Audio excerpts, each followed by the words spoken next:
Hey, what's going on, everybody? Welcome back to the Flesh and Blood stream. Tonight, I got Nathaniel with me. Say hi, Nathaniel. Hello. He's going to be playing a little bit of the Hey, what's going on, everybody? Oh, God. Welcome back to the Flesh and Blood stream. Tonight. Okay, sorry, I had a tab unmuted and I was coming through twice. I did the same thing. Dude. All right, so anyway, we're going to be playing a little bit of 5 versus the 1 for 5 Katsu deck. Tonight, the 1 for 5 Katsu deck is something that's kind of like, being popularized a little bit and people are starting to play it more. So I'm going to sideboard as if I was playing into Katsu in general, not as if I'm playing into what I know I'm playing against. Because unfortunately, I don't feel like unless you know who you're playing against, you don't ever really have that advantage. So we're just going to be playing some games to kind of see how this matchup plays out. And I think it'll be kind of interesting. So this will give me some more 5 reps for ProQuest season. And this will help Nathaniel determine if this is the deck he should pivot to after Lexi's out of the format. Because that's really the question here. So we want Mask and Momentum.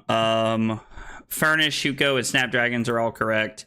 And then in this matchup, so against Katsu, I think considering that I know that this deck is becoming more popular and being played in the metagame, I would not be playing Sink Below because the 1 for 5s are just hard to stop.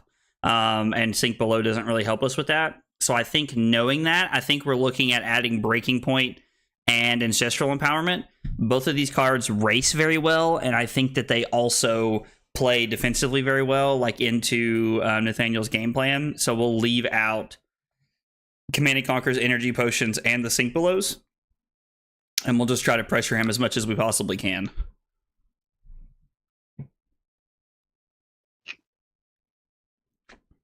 Ready.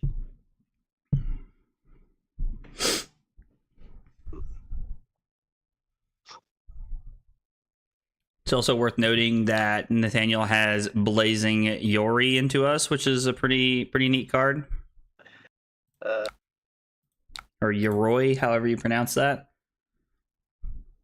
Probably Yoroi. But I was like, that seems to make the most sense phonetically, so... Yoroi. So Nathaniel just throws a 0 for one at us, which I personally know means he's trying to turn on looking for a scrap, but... That means nothing to you. Okay. Okay. Oh, Lord. This hand's kind of awkward. We could use snaps and, like, really try to, like, put some pressure on here. Hey, baby. Huh? So I guess let's just start here. Just kind of see how Nathaniel plays this turn.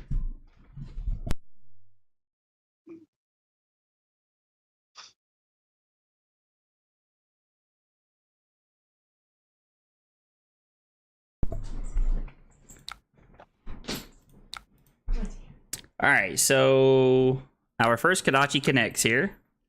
Yo, what's going on, Shark? I appreciate the alert, brother. Hope your stream goes well if you're streaming tonight, man.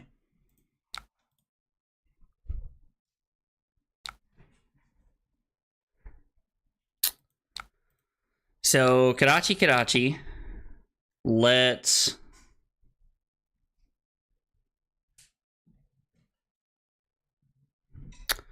It's not really a great option for us here.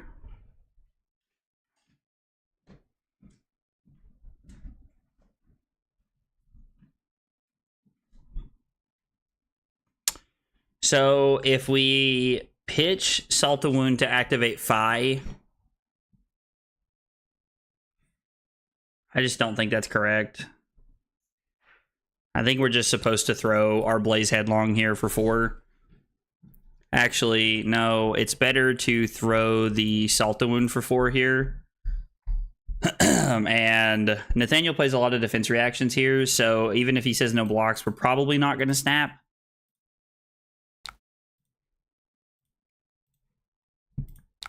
I don't really think there's a reason to spend a snap here, considering what's in our hand. Like, we could snap and throw the Breaking Point here, but that just kind of seems like we're losing value on that play. So I'd try to stay away from that if I was playing into Nathaniel in the dark.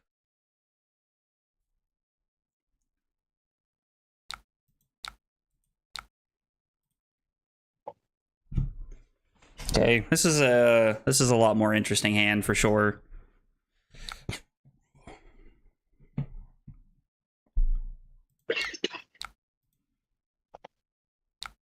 I haven't played Talishar in so long. I'm pretty slow at it now. I was like, yeah, you gotta like remember all the steps and like when to click when and what's going on. It's tough to keep it all straight. Hey, what's up, Ben? How are you, buddy? So, Torrent of Tempo, pretty good here. We can give...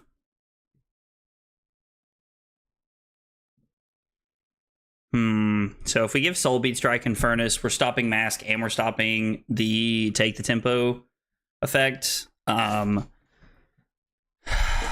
If we...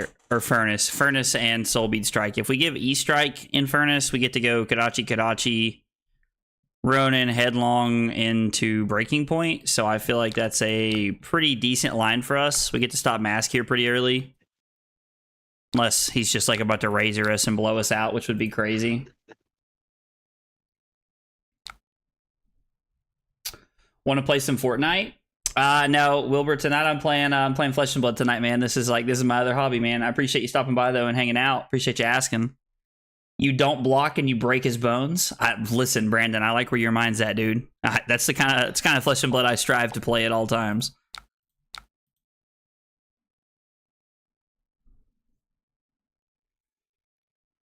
I'm good. How are you, buddy? I'm doing well, man. I appreciate it. I am doing well. I was like trying to get some practice in. ProQuests are still quite a ways away, but I feel like the more practice I can get in, the better for sure.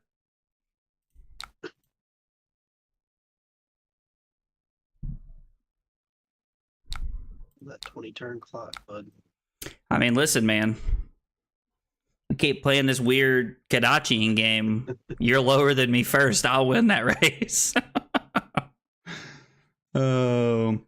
When are they? ProQuests are... I think they start October 21st, I think is the first day of them. I think that's when they start. So... Flick Flack here, pretty good. Yellow Flick Flack. Ew. Not something I was expecting to see, but... The best Flick Flack. I mean, in that situation, it was great.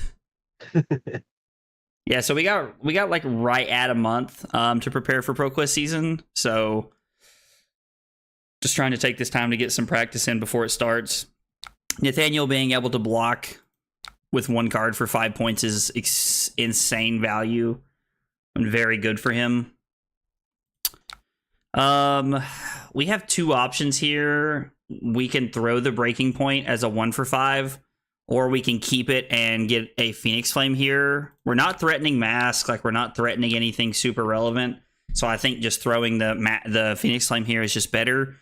We get to keep our arsenal. The only way that we get punished is if Nathaniel has a Command and Conquer.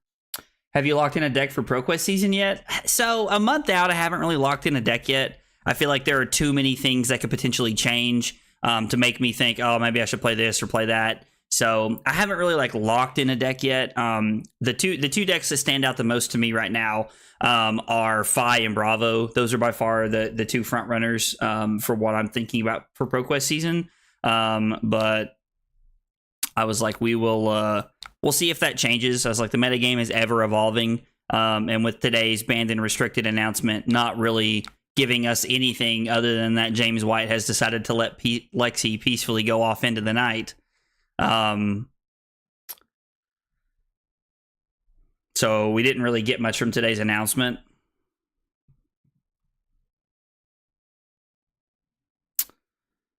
So I think it's either give Furnace here or we're committing to giving Nathaniel Katsu or giving him Mask here. I think I'm going to say no blocks and just like, you know, try to hopefully he can't punish me too much here. So Take the Tempo is a pretty good one because it gives him access to an extra card next turn. I still think we're just going to go to 31 here. If he wants to boots, he can boots. Right? Or is it just cards with combo? It's just card. Or yeah. When hits, you may destroy Breeze Rider boots and only attack actions with combo get go again. So destroying brutes here would do you no good. So Yeah. what did you play at Nationals? I played Lexi at Nationals. And I mean Lexi's something that I could. I borrowed a lot of cards to play Lexi at Nationals, so I don't own a lot of the cards for it. I borrowed a lot of the cards that I played, and I could, I could definitely, look into borrowing cards from people. Did you banish a take the tempo? Is that all 3 take the tempos in like 4 turns, like 3 turns? Good lord. Yeah, apparently. All right. Apparently that's how it works. Strap in. This is what we're doing, boys.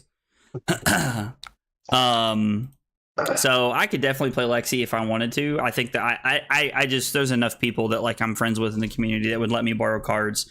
But I think I'm trying to like look past Lexi because she'll be done after ProQuest season. So I'm trying to like look past Lexi and see what I want to be playing in that new meta game.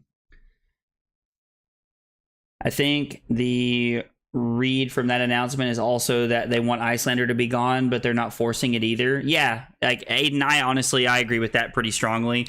I think that's a pretty strong take. Oh, screw you. I think those are the ones that I like. When I saw them on the porch earlier, I was pretty excited about it.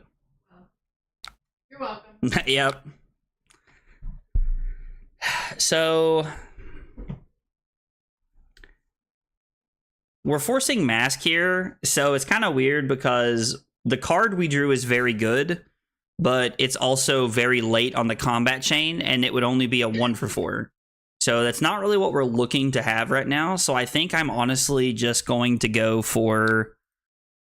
I'm just going to go for Kodachi here. I'm going to continue my plan that I had already laid out with my Draconic Kodachi, and I'll probably just go to Arsenal, the card that we drew here. Even if I had led with Bram with Cinderclaw, it probably wouldn't have changed anything for me here.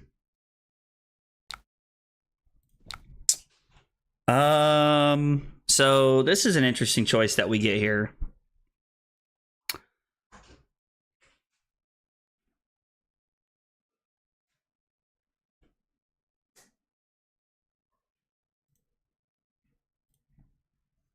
I think this is actually the most correct play.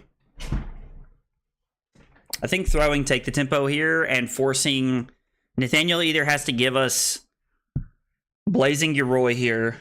He has to give us a defense reaction and a card, or he has to get like he has to give us Blazing Yoroi, or he has to give us a defense reaction and boots, or he's going to give us Shuko and like Flusterfist is one of the options I was getting to. So this is a pretty good, like I'm pretty happy with this exchange. We got a Shuko out of the way pretty early on, I feel like. So now we get to activate 5 for free. We throw 5 for 1.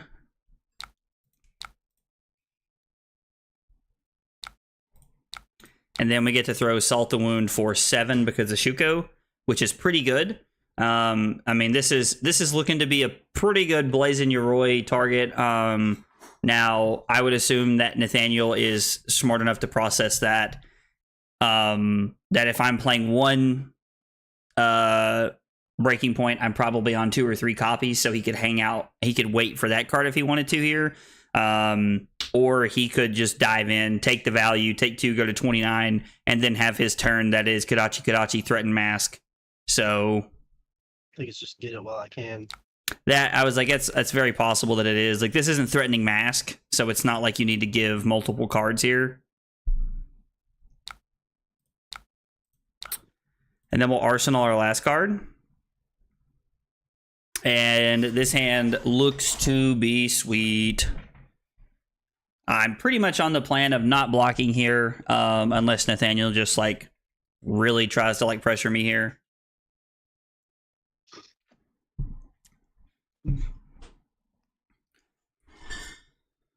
Oh no. There's the business. That's such a good card in this deck. It really is. Like, I don't know if it was you or Alexander or whoever came up with that, but that is like such a good find for this deck. It was Alexander. I can't take credit for it. I mean, he pretty good. He pretty good. Break those bones, baby. Dude, this hand is going to be really sweet. Like, this hand is going to be really powerful, actually.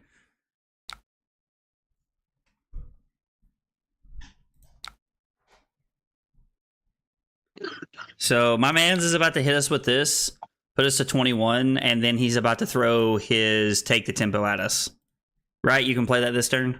Yeah, sure can. Yeah, I thought this was your turn. So I was like, had he chose to throw a Kadachi at us, an Arsenal card, I probably would have just kept the Furnace or used the Furnace to block it out here. So Nathaniel making a very, very informed decision. He's either forcing me to give him multiple cards here, or he's going to... Am I lagging? Is it me? Do I need to refresh? No, okay.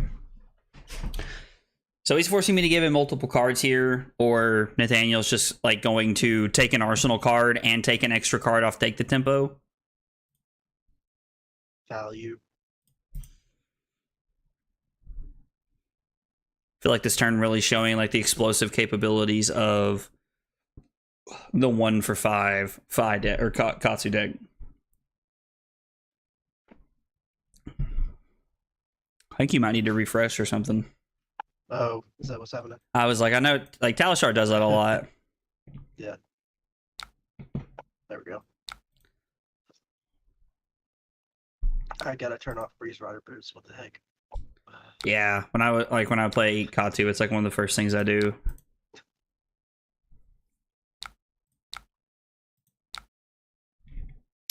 Okay, well, Crane Dance not being a very threatening card for Nathaniel to have access to here. You never know. I mean, hey, like, It goes in my graveyard. I guess That's technically, enough threat right there. if Soul Bead Strike was the last attack on this combat chain, Crane Dance gets +1, go again, and it can't be defended by attack actions with base power greater than the number of chain links you control. All right. Whole lot of nothing right there.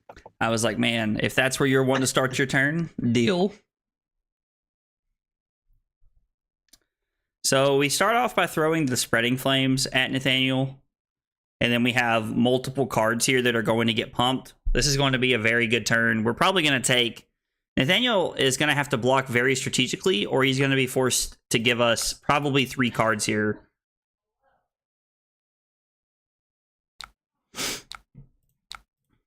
This is for 2 because of the Spreading Flames.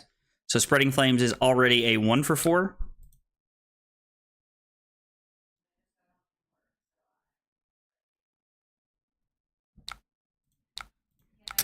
Now Spreading Flames is a 1-for-5.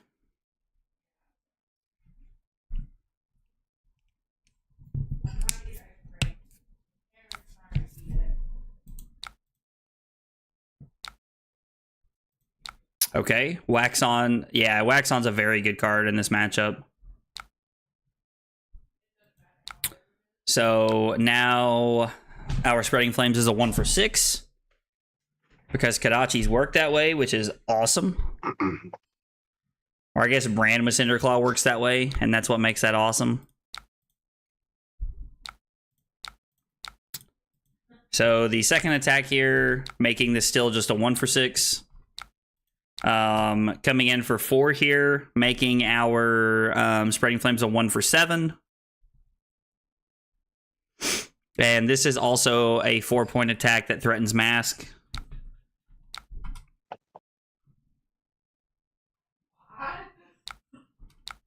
Gonna activate Fai, and now this is now our Spreading Flames was a 1-for-8. So Spreading Flames got a lot of value there. Now, obviously, you make up some value if you just have red attacks along the way, but still pretty good cards here. This is awkward.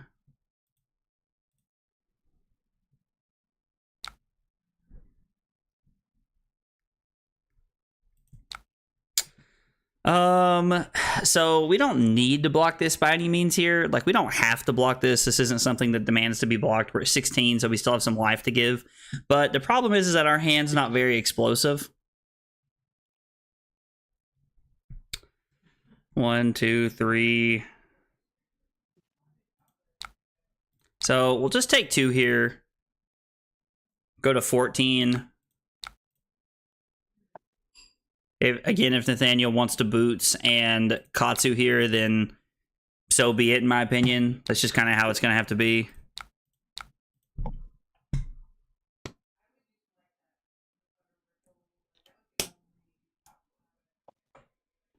So Kodachi for 1 here.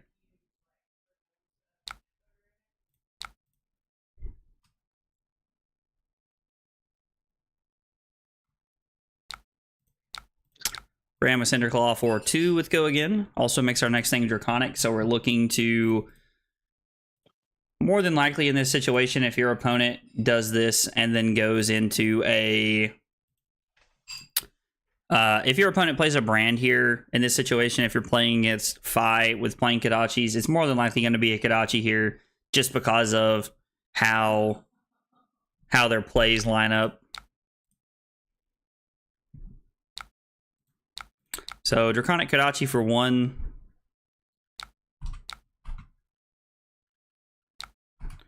We're going to activate Fai with our last resource. Phoenix Flame for 2 because of Shuko.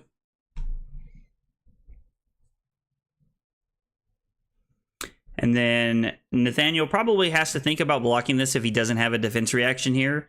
Because if we throw the Phoenix Flame, if he takes the Phoenix Flame and goes to 18 and we throw a Snatch, he's now forced to give us 2 cards if he doesn't have a defense reaction. Now, if you've played against this deck enough times, you know that this deck has a lot of defense reactions. So it's pretty likely he has one here, but...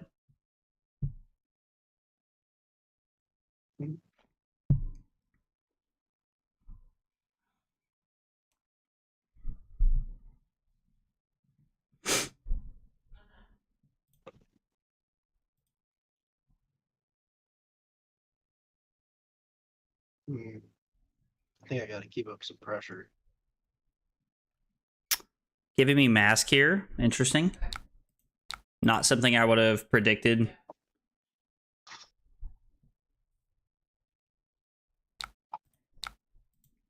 And I'm just going to pass here and Arsenal my last card. My Arsenal card's a very good setup card.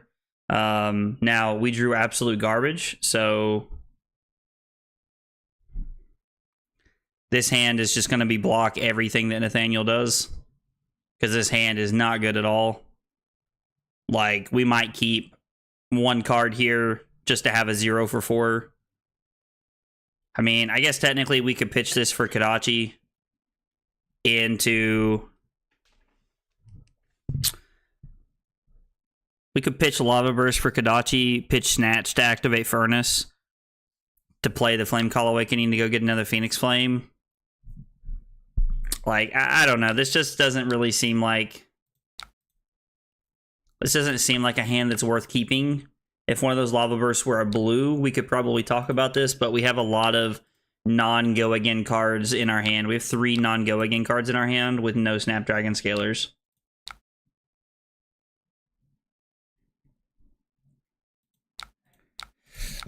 So let's just block 6 here. Let's just take the smart blocks. Nathaniel not threatening Mask here, but still putting a life lead between us. We'll throw a 0 for 4 here. Just try to put some pressure on. It's also worth noting that if you're playing against like a player who's not that great, they might just block this. It's also very possible that Nathaniel is just blocking this because he doesn't have enough offensive cards in his hand. Now, why he's giving us 2 defense reactions, I have no idea. That is not what I meant to do. I assume not, but... I was trying to sync it. I'm going to sink below and then Fate Foreseen on the stack to opt. Yeah, I didn't realize it was on the instant stack there. Yeah. There we go. So Nathaniel having 2 defense reactions, obviously we wouldn't know that in a real game, but filtering his hand a little bit here.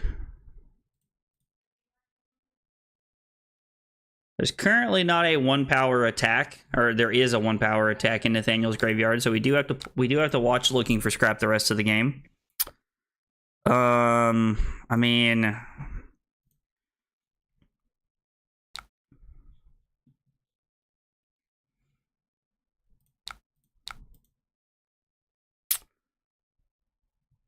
I'm going to take the Kodachis here. I'm not worried about Mask anymore, so I'm no longer worried about throwing my Furnace at the Kodachis. At this point, it's just a damage race. And Nathaniel, after me not blocking the Kodachis, will be up 11 points, plus whatever else he's going to play. But if he doesn't have something relevant like a Command and Conquer here or something, then I think we're in a pretty decent spot to really try and put some pressure on this turn. Maybe not a ton, but we can try to make something happen here.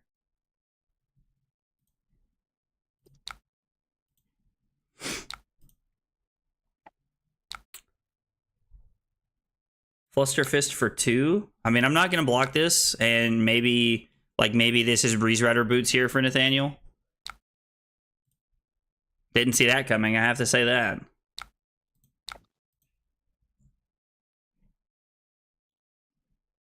And he is going to Katsu here. Interesting.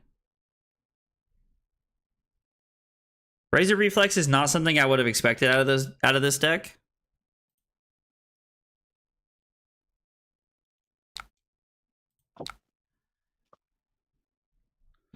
So Nathaniel just getting a 0 for 4 here.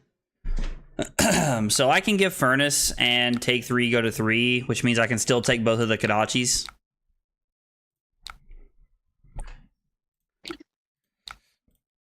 So Kodachi.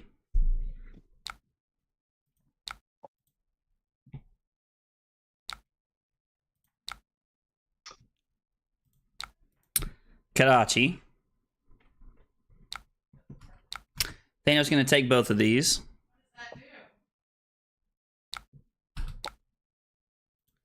We're going to come in for 3, go again here.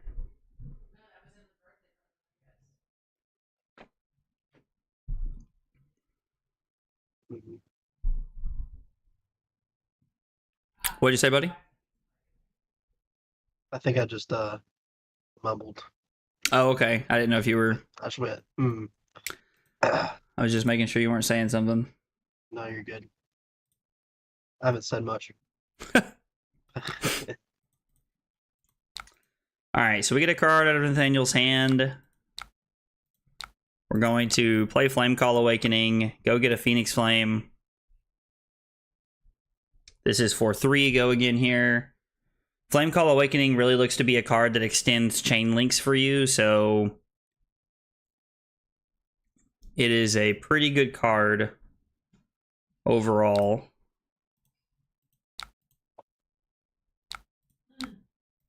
Okay. We're going to go Phoenix Flame for 1.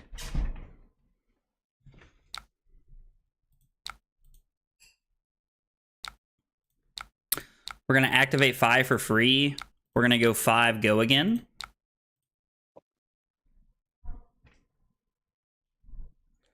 This blocks for 5, which we knew was going to happen based off of the Flick Flack because all of Nathaniel's deck is designed to be 0 for 5s that block. And unless Nathaniel has a defense reaction here, he's going to have to give us the Snatch. Give us the card off of the Snatch, which hopefully looks like an Art of War because we've played 7 turns and not seen an Art of War, and we've seen 1 Spreading Flames. So we're looking at a pretty long drought here for having seen 1 power card in 7 turns. It's not something that you look to see very often from the Fai deck.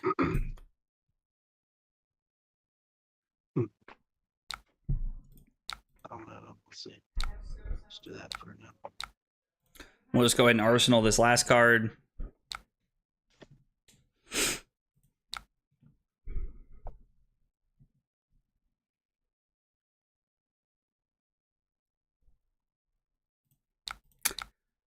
So let's start with Bram with Cinderclaw. It's a pretty good card to start our turn with. Nathaniel declares no blocks. I'm just going to go ahead and use the Ancestral Empowerment. I want to get more information here to be able to play my turn with.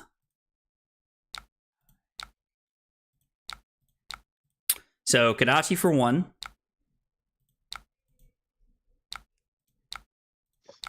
Soaring Strike for 4. This is our mask card that we're looking to hit with, and so we're hoping to get a couple of cards out of Nathaniel's hand. Now, when he passes, it tells me that he has a defense reaction, or he's just decided his hand is aggressive enough he can keep all of his cards. From here, we're looking to use Kodachi.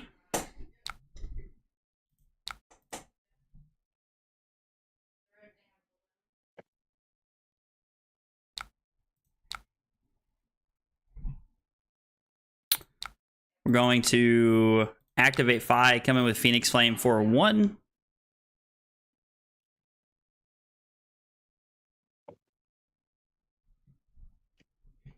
We know that Nathaniel's next card is going to block for extra value here. So I'm trying to give as many low chain links as I can in order to try and deflate Nathaniel's value off of Flick Flack. Flick Flack is looking to be a 0 for 6 here, and that's not what we want to see.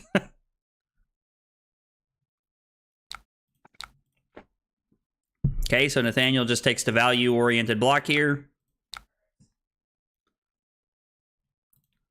We'll come in for 2 because of Shuko.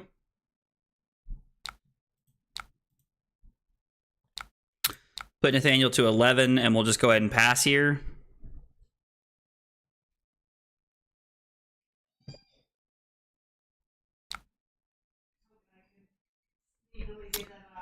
So Nathaniel having Enlightened Strike here is pretty good. I'm trying to figure out how we need to sequence our turn. Like if we just take 1 and go to 2 and give 2 cards here. Give 1 card and both pieces of equipment. Like, I don't think that's where we want to be, but maybe I have to block with my card from my hand first. I do not have a 3 block in my hand, so unfortunately I'm in an awkward position where I have to give both pieces of equipment. So we're just going to buff and banish and try to have as explosive as a turn as we can with 3 cards here. Okay, that immediately looks to be not what we wanted. So I guess we're just going to go for it again here. It'd always be happening. Yeah, that was not the play we were looking for, I'll tell you that.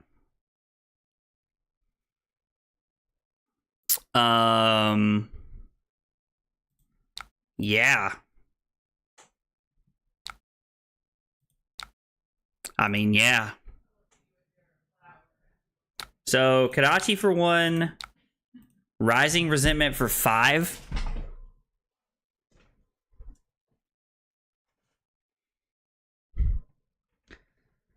I mean, we're just going to try and pressure Nathaniel's life total here and hope to get 3 cards out of his hand. I haven't done the math yet to see if we're going to. Nathaniel can hypothetically take 5 here because this card says reduce something's cost, but it's going to reduce its 0 cost, and he's not playing Icelander. So if Nathaniel blocks, it's a value block here.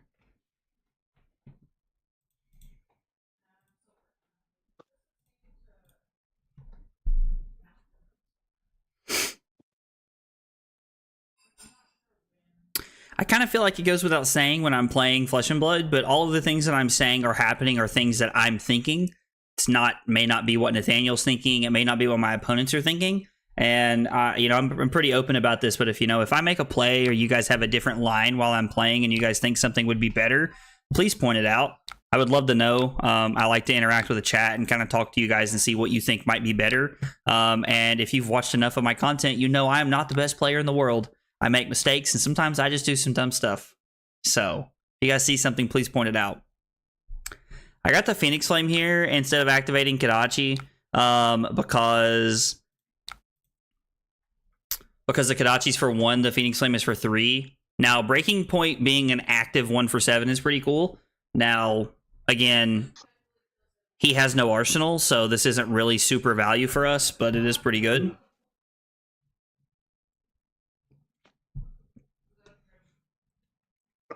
Nathaniel's probably happy to give us 2 cards, go to 1, and then he plays the whole block your Kadachis and 1 for 5 you game way better than I do with the way our decks are set up. So Nathaniel looks to end this like a late game feud the way that it looks right now. Double Art of War turn wasn't exactly how we drew it up, but it's not a bad turn at all.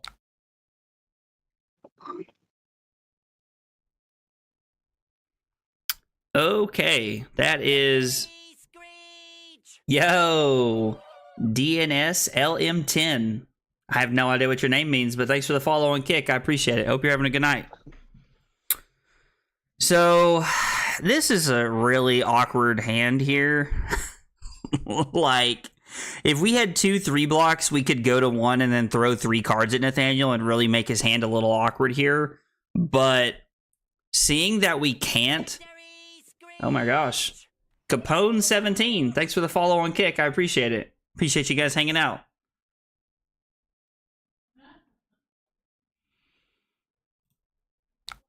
So we're looking to block 7 here. Unfortunately, we can't take 2, so we might just die.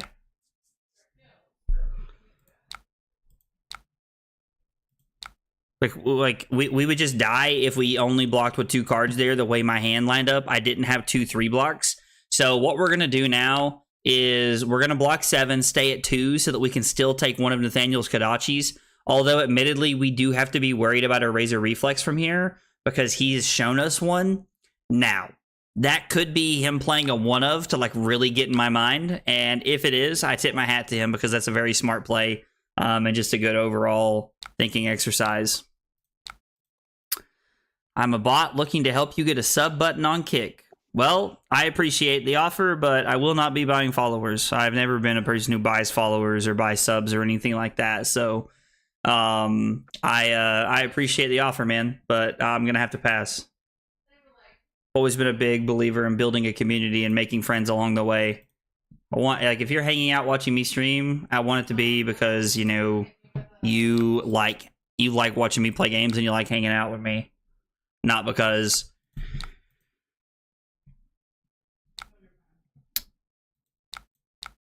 I paid for you to be here. We're gonna take the first Kodachi here. I'm not gonna respect Nathaniel's I'm not gonna respect his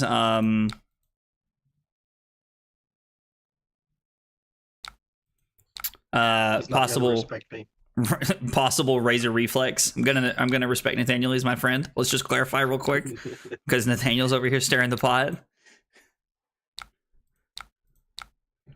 So hopefully this gets 2 cards out of his hand. I doubt it's going to. I was like, there's way too many defense reactions left in his deck. Yeah, and now we're up a creek. Now we're in a bad spot. I needed to have a turn where I could really gain tempo before I was forced to start playing this style game. Because from here, if Nathaniel's able to Kodachi me, like Kodachi the rest of the game, I'm in a really bad spot. Like, it's just bad, and it's bad in a bad way.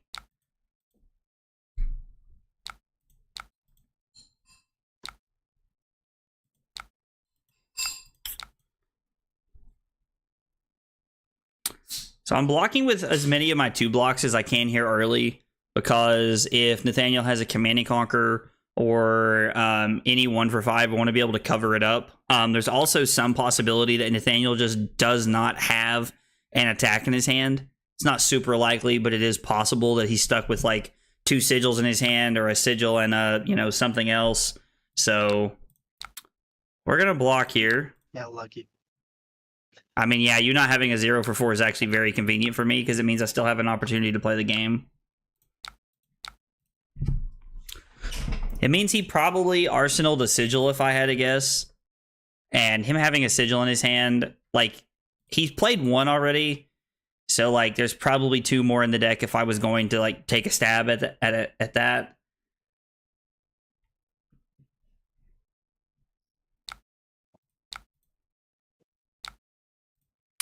Yep. Not in his arsenal, but it's in his hand. So, I mean, from here, we just lose the game.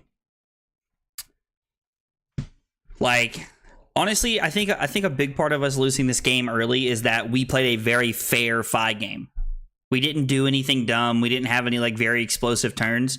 And this Katsu deck is designed to beat the crap out of you if you're going to play a fair game with it. It's designed to just, like, Kodachi 1 for 5 you. So, like, I just don't think we'll ever win a fair game against a deck like this. And now we're just in that weird loop where we're just giving all of our cards here. Like, at this point, Nathaniel's just gonna fatigue us. Even if, like, if we're even able to hang on long enough to make a win happen here.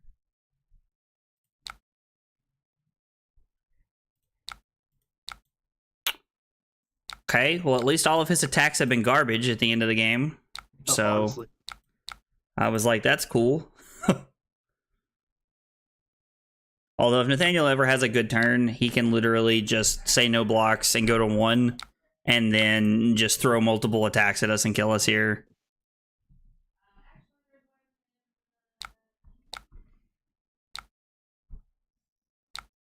Okay. Wax off, being a mediocre all-star right there. It works. It does work. You are correct.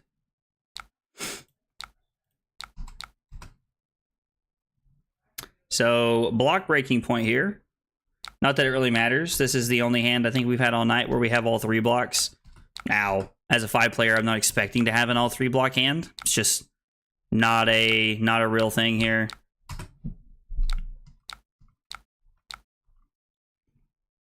Oh boy.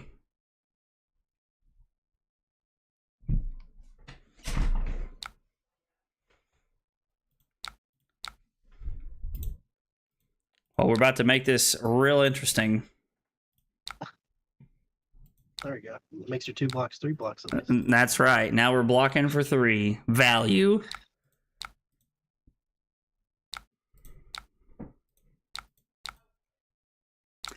And then from here, we're dead to whatever Nathaniel's going to throw at us. I was like, we're just going to block as much as we can. And then die. So, close game that we just ended up not coming out on top of. I think we played a little bit too much of a fair game with the Katsu deck that's designed to play like an unbelievably fair game.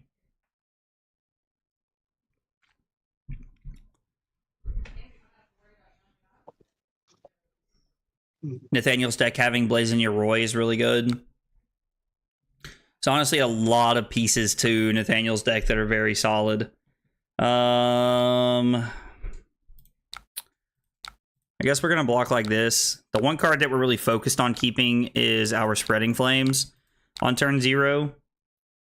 Plus, I also don't know what Nathaniel's playing, so like I would be blocking as much as I could on turn 0 to try and just stave off and keep my life total high. I hate these bullets. I'm sorry. Well, this is like probably one of the worst draws ever.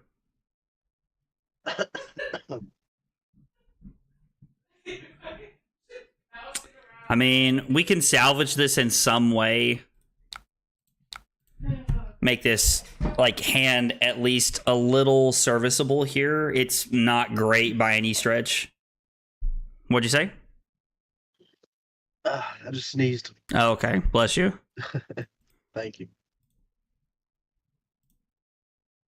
That stirred everything up.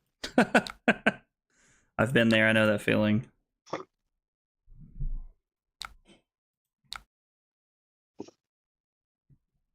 So now we're going to play Brand with Cinderclaw, come in for 3, making our next thing Draconic. Okay, Nathaniel looking to use his Flick Flack pretty early. We're going to go ahead and activate Flamescale Furnace, giving us 2 resources here. Flamescale Furnace kind of using the Red Line Drum Eye trick to give us a turn here so that we can try to make something happen. Oh boy. Carly's using the emotes. Those are some of like the craziest pictures that have ever been taken of me. I feel like that I have access to. And there's a picture of Taryn. Yay. I guess I'm not cool enough for an emote. Oh, okay. No, you don't get to play that card. Okay, like you literally, when we started dating, said I could never post pictures of you unless you okayed it first. And so now you're coming in here with all that hostility, being like, "Oh, I don't get an emote." No, absolutely not. Get out of here.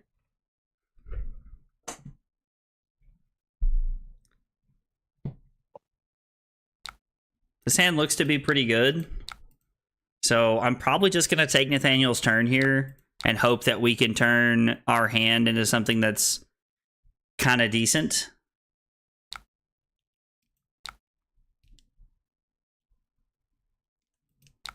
Nathaniel pitching a Fate Foreseen tells me he already has a defense reaction in Arsenal and probably just doesn't want to spend it here. No, it just means I'm stupid.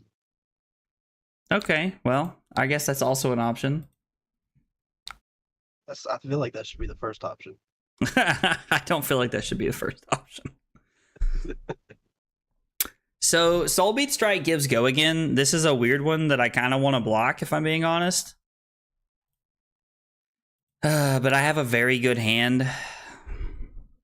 I think we're just going to take 4 here and hope Nathaniel can't punish us. Things change. People change. You like cats now? You're true. That's true. I do like cats now. But you have also never mentioned or said anything that would give me a different opinion than something that you said then.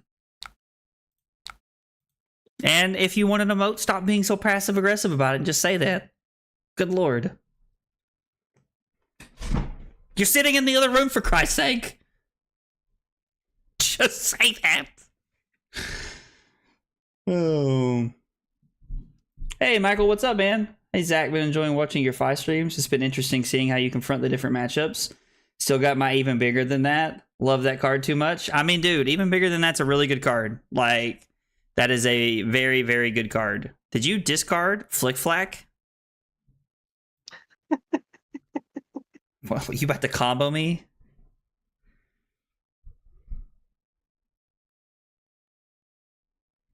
Getting my value in. Just, I mean, yeah, I guess make it happen. All right, we'll go to 29 here. I mean, dude, Even Bigger Than That's a really good card. And, like, I know a lot of people that play that, like, in, like, Fi and or Katsu. Like, anything that's playing Kadachi's really. Like, you don't have to twist my arm very hard for it to talk me into playing that card. It's just not something that you'll see me playing.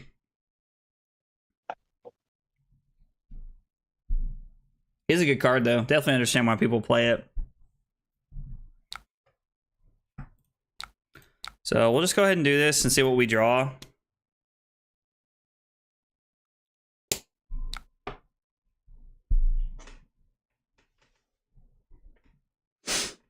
This is an interesting card to draw into.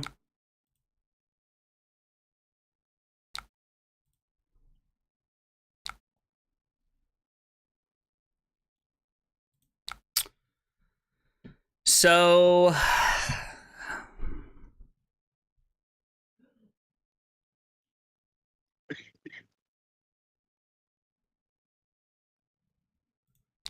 I guess we're just going to go ahead and get our value out of our Spreading Flames here that we have in our arsenal. We're not getting a lot of value out of it, but we're going to try and make something happen here. So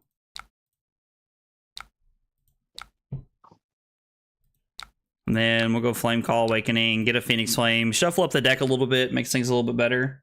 I've been toying it with it in my Arachne. I've had some success, but still in the works. I could actually see Even Bigger Than That in Arachne doing some kind of cool things, actually, because you get the ability to give go again with the Quicken token, which is like a pretty like neat concept to like kind of like wrap my mind around a little bit. That's actually kind of that's a pretty cool concept to think about, actually. I like that. That could be really fun.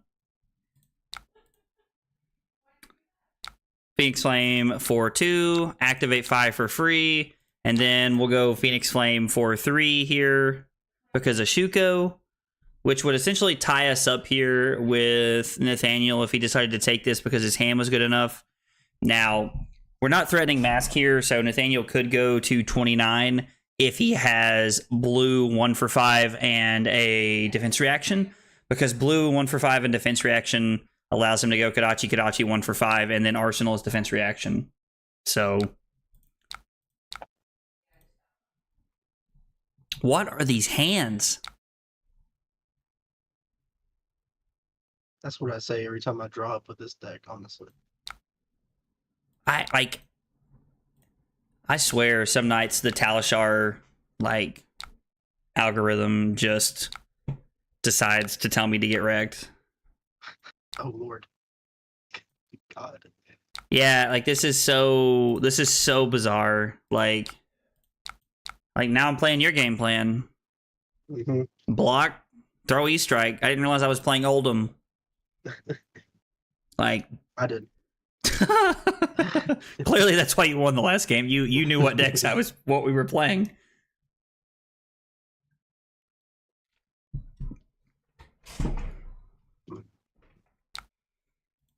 Okay.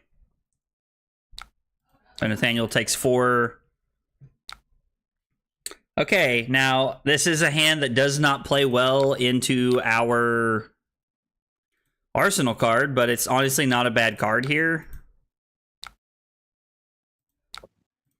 Think I'm okay just giving both of these cards here.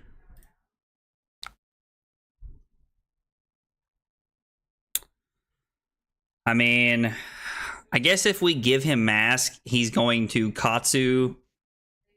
He's going to Arsenal one of the cards, Katsu the other one, and then throw a 1 for 5 at me. So considering my hand is not that great again, I mean, my hand's not terrible. It's just not great either. Like, are we looking at... Got a couple shots on him.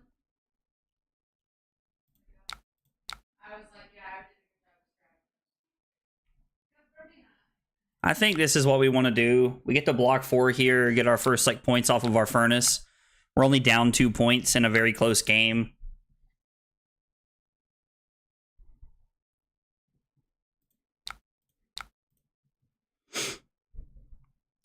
We'll throw Kadachi here for 1. I mean, as a Fai deck, you're pretty much starting a lot of your turns as Kadachi. I've honestly been kind of going back and forth in my mind about whether I like an Emberblade build better than I do the Kadachi build, because I really like the idea of playing like flying kicks and some stuff like that, but I don't know. I'd have to find an Emberblade list that people were playing that I really liked before I could decide on what I wanted to do.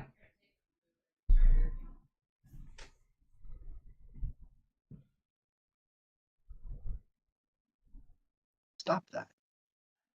I was like, this is pretty good. It really is. I mean, E-Strike for 7 on the 3rd chain link is not bad. Like, it's only a 9-point turn, so it's really not explosive at all. And I need to be having explosive turns if I'm going to win this matchup consistently, but... yeah, get no value out of that Flex Flag. Let that thing be a 0 for 3. You'll love to see it. This is a hand that we can get some pretty decent value out of.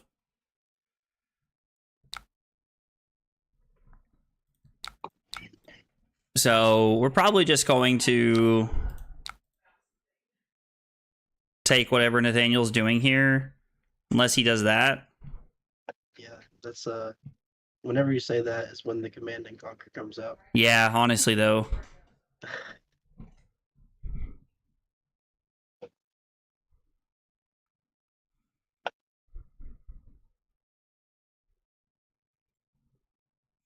And like the weird part is like I don't even have 2/3 blocks.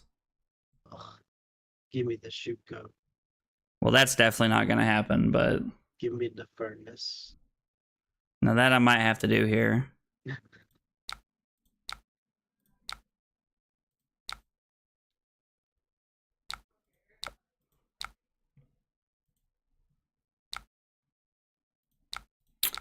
Oh my god.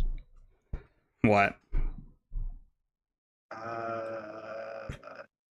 I'm glad you don't have a 5-card hand. Why, is your hand really good? No, it is so very bad Oh, well good. I'm glad. for blocking and attacking. I don't feel like that's what you're supposed to be doing, Nathaniel. You're supposed to be good at one or the other. Sometimes both. I didn't think that this hand could ever happen. That's hilarious.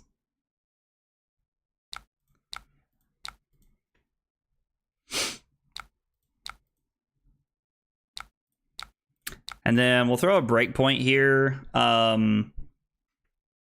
for our mask trigger. Okay, are you about to play 2 wax-ons? Oh my gosh, you are. Okay, well, Nathaniel got us double wax-on. It's a blowout.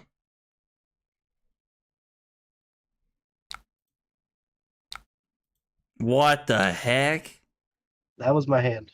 I mean, I will give you that. You were correct. That hand was doo-doo. We're going to buff and banish. We're going to banish the Rising Resentment here.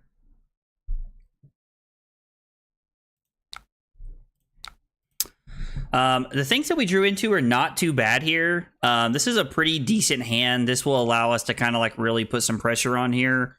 Now, unfortunately, we had to pitch a red instead of a blue to be able to play our Art of War and our Spreading Flames turn. So not great. How many Flame Call Awakenings are there left in our deck? There's one, right? Yeah, there's one left in our deck. So at some point, if we do have the capability to shuffle in our... if we have the ability to shuffle in our other Phoenix Flame, then that will be pretty beneficial for us.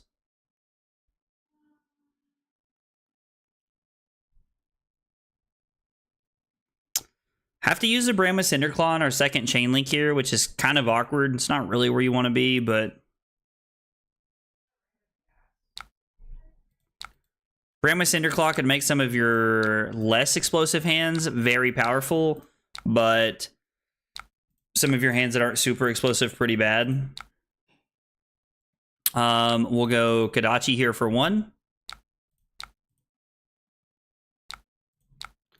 Activate 5 for free, and this is going to be Phoenix Flame for 3. Activate 5 for free. I keep saying activate Phoenix Flame. I've been saying that the other night when I was playing Fai, and I don't know why.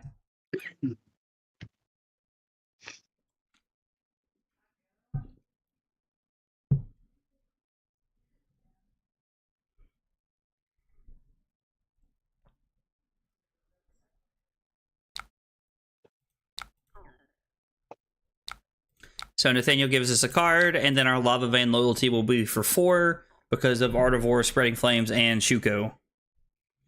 So pretty explosive turn. We had a 4, a 4, a 2, so that's 10, 11, and then 3 is 14. So we had an 18-point turn off of a 5-card hand, which is honestly nothing to write home about now that I'm looking at it.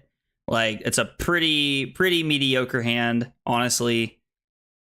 18 points on a 5-card hand is technically above rate, but it's not where you want to be. Like, you want to be doing things that are way more explosive than that.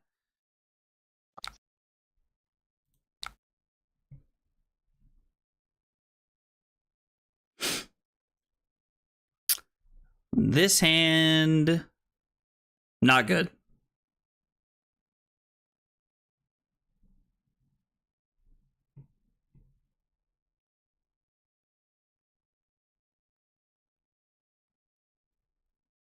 I don't know if there's a way to really salvage this hand.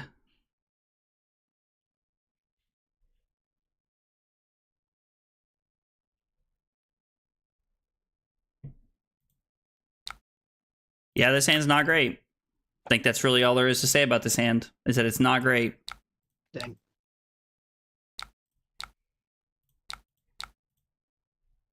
A 4-card, 6-point turn. These kinds of hands are why we'll lose this matchup. Like, Talishar Algorithm does not really seem to be in our favor tonight. Which, I mean, happens. Like, it's part of it. Just something that happens sometimes. Actually, there is a better line here, actually. Go back. I guess technically, this is starting here is the better option.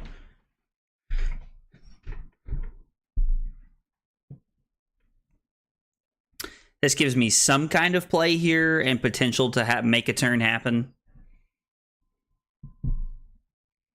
I mean, this is an 8-point hand that still leaves us with an arsenal versus a 6-point hand, so it's 2 more points. Again, a 4-card, 8-point hand is extremely below rate. If Nathaniel's actually taking 4 here, his hand must be pretty bad. That, or he's banking on the fact that I can banish a 0-cost card, and the most depressing thing that I can banish here is a snatch because it's a 0 for 5 that draws a card. Or his hand might just be extremely explosive. Like,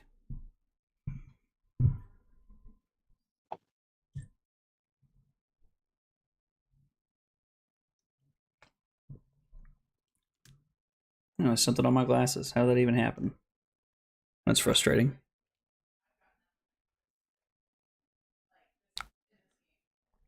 So Nathaniel gives us Take the Tempo and Tiger Stripe Shuko.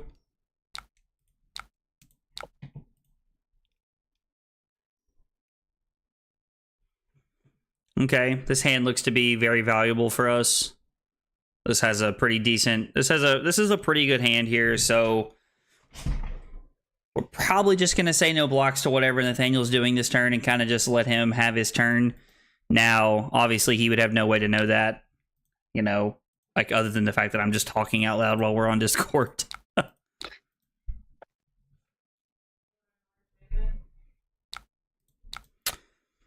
All right. All right, so Nathaniel's got a pretty good turn here.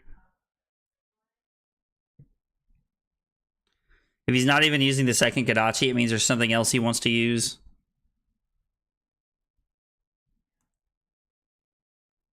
Also means he probably has his Razor if he throws something that could just be blocked.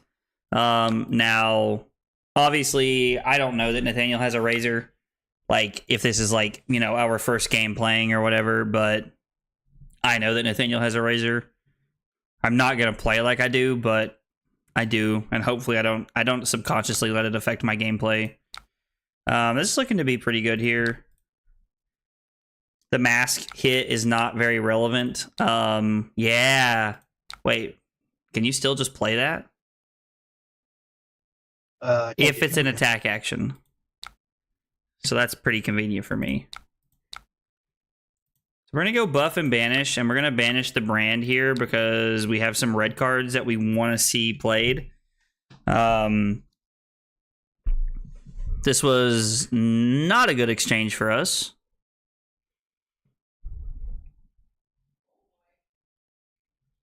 So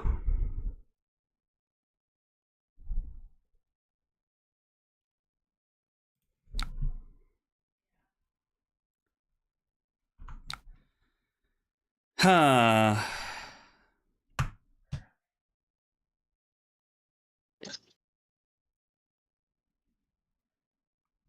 Yeah, I think we'll lead on Kadachi here and go with one of the two lines that I'm seeing in my hand here. There's two like main options that I see for my turn. And I'm gonna take the first one I saw because it allows me to keep the card I have in my arsenal and use Shuko, which is pretty important. We want to be utilizing every resource we have here. So we're going to go ahead and give Snapdragon Scalers. This is a pretty good use of Snapdragon Scalers here, in my opinion.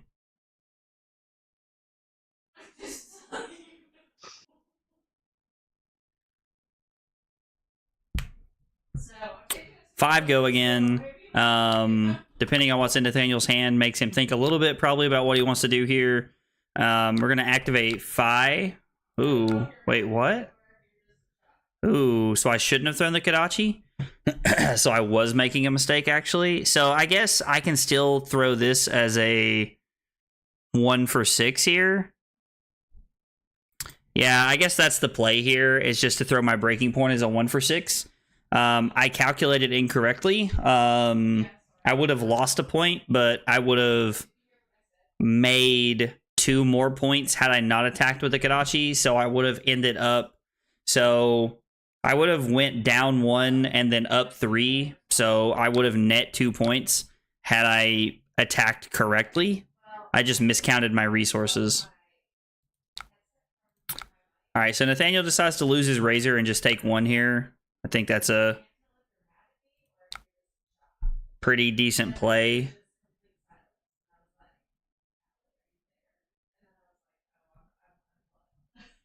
Yeah, let's just go to 9 here. We have a really good hand that gives us some pretty decent tempo here.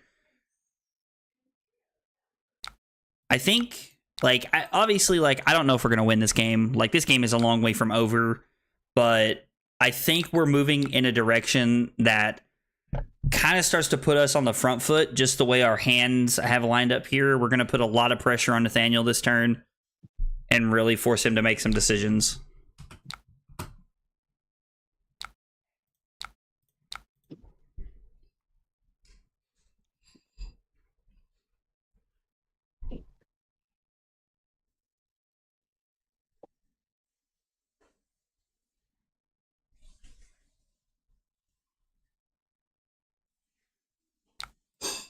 Okay, Nathaniel gives us a card there, so he doesn't have to block a breakpoint on the third chain link, which I think is a pretty good play by him personally.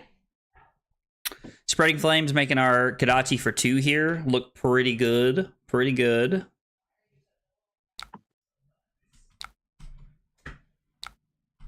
We'll throw Kadachi for 1.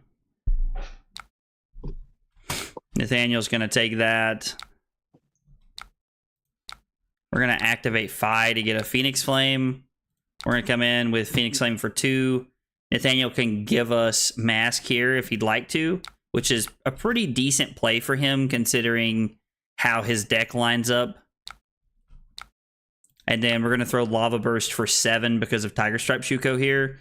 So this isn't lethal, and Nathaniel doesn't have to block if his hand's good enough. But it is a card that is, I mean, you know, if he decides to take it, which he doesn't, that was like his, you know, like over 80% of his life total. So he takes 2 and goes to 6, which I think is a good decision. We end up on a good Arsenal card.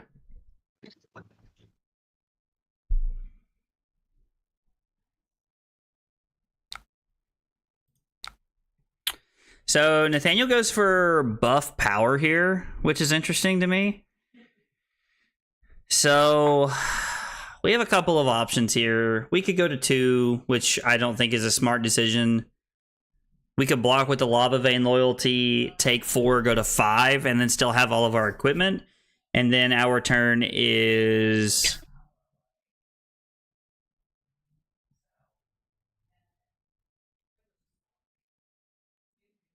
Draw a card never works for me. Always be top deck and Crane Dance or something. I get that. I feel like there are a lot of bad things to top deck in your deck, actually.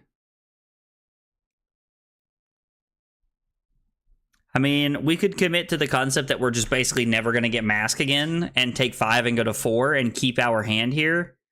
But the Lava Vein Loyalty blocks for 3. Or it attacks for 1, basically. I think it's actually technically correct to give Warmonger's Diplomacy if we're going to give a card, because Lava Vein Loyalty is an attack later in the game, and they both block 3. So it's just a better decision to keep our hands like this. Guess what the first card was? Was it like a blue 0 for 1? Yeah, it was Crane Dance. Wow. I literally said it. You did literally say it. One thing to also be worried about this game for us is the fact that Nathaniel has only played 2 Sigil of Solace. Now, you show me a person who's going to play around them not having the 3rd, and I'll call you crazy. Just because, like, I don't think anybody's going to do that. Like, that's just not a... It's not a very wise decision. Keeping the card in my arsenal is also, like, a pretty okay move from here, because all 3 Command and Conquerors have been played and or blocked with by Nathaniel, so...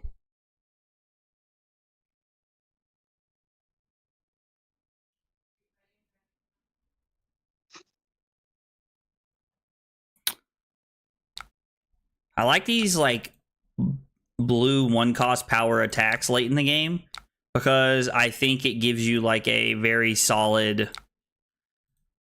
I just think it gives you a very solid,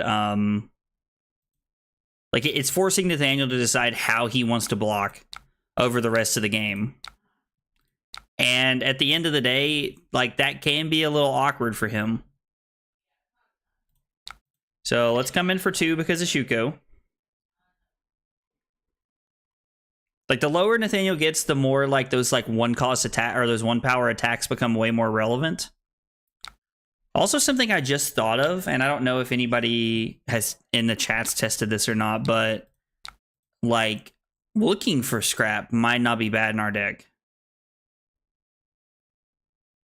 I play a lot of 1-cost blues. Or 1-power blues. And I could make it more. That might be something worth testing. I feel like that's not a bad thing to test. Might try that. Might try to put a list together and see what that looks like off stream.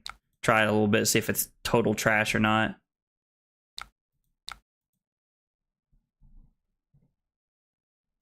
Whoa. not what I'm gonna do. Yes.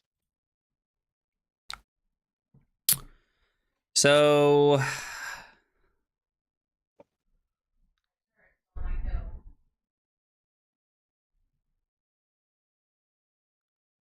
if I pick +1 and go again, nah, there's no way that's correct.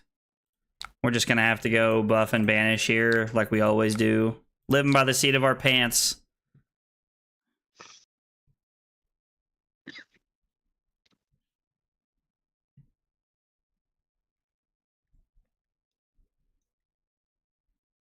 Plays Art of War with 5-card hand.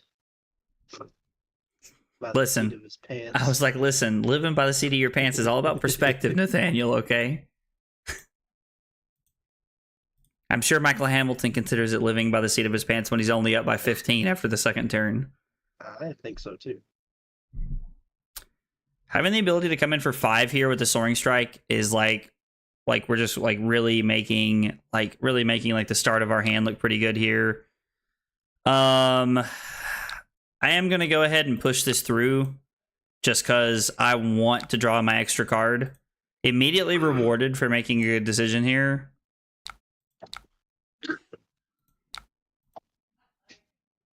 So now our brand was Cinderclaw is for 2. We could have saved our ancestral empowerment and tried to use it on a better different and or better turn here, but it's also worth noting that there's one more ancestral empowerment in our deck, which is pretty good for us.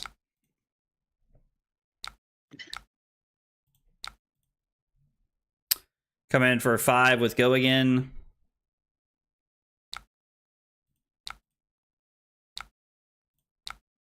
So we get Nathaniel's last card.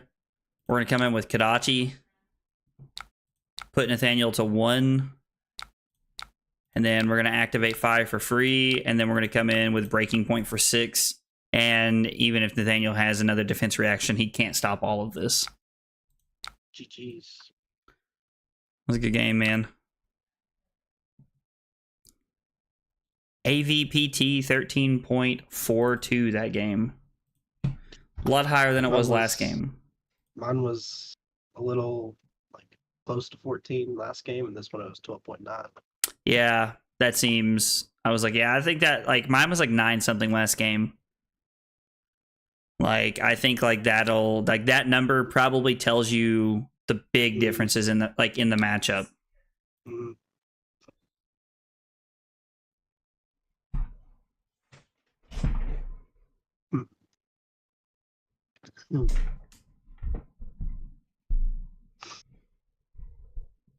Well, I don't want this.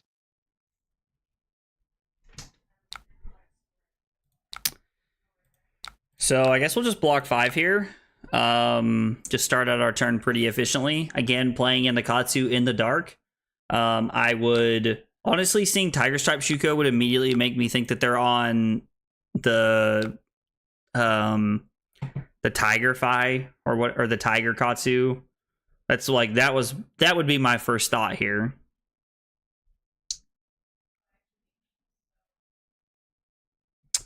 So we get to have a pretty good start here to the game. Honestly, like a pretty clean turn. It's nothing crazy. It's like, you know, nothing to write home about. But we have a pretty decent start to the game. I also think there's something to be said about going second, even in this matchup where Nathaniel is looking to play a more defensive style, more like value-oriented, block effectively kind of thing. I still think there's something to be said for going second and like really starting to put pressure on Nathaniel first. Nathaniel using his wax on effectively. You stop that. Stop getting value out of your cards. Just die. Like flat good. I mean, it is against this. I'll tell you that. It's good in this matchup. Okay, so another defense reaction here. All right, so Nathaniel not getting a ton of value out of his Flick Flax here, which I'm pretty happy about, honestly. What is this hand? I guess it's not bad, though.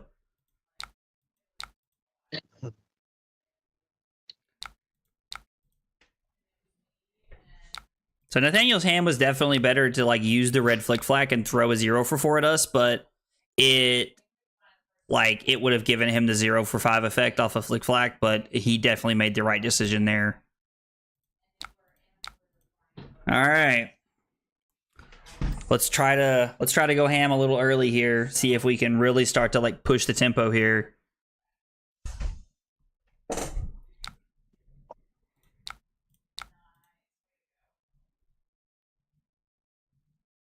Nathaniel has a defense reaction here in some fashion. It seems like a pretty good chance for him to use it.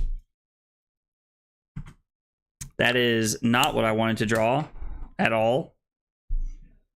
In fact, I would say that's terrible. Absolute. Like that's just poop. That's terrible.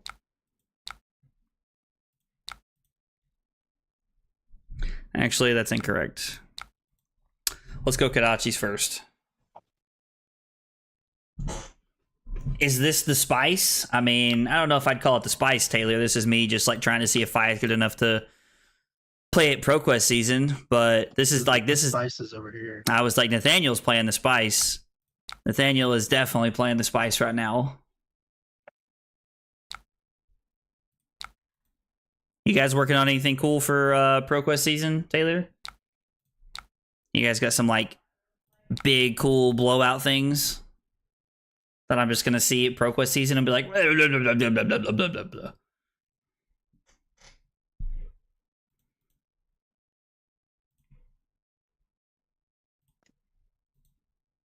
I hate doing that, but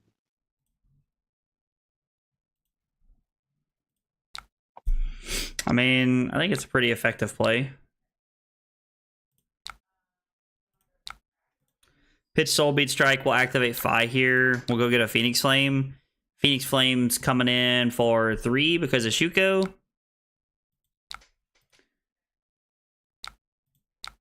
And then we have a 1 for 5 breaking point here, so kind of like trying to push the tempo a little bit.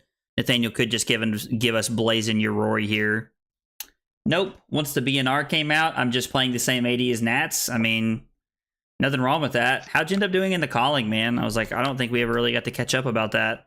I was hoping that like we could all like go out to dinner or something one night, but I was like, dude, like Nats just flew by. Like, it was a whole weekend, and then all of a sudden there wasn't a whole weekend.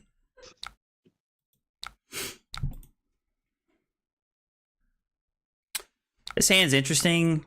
Like, presents us with a couple of choices here. Presents us with less choices now. We don't have an arsenal, thank God. yeah. Because I have 4 2-blocks in my hand. Thank you. Huh? Sorry, I was talking to Not me. not you. Okay, Mother. not me. Roger that.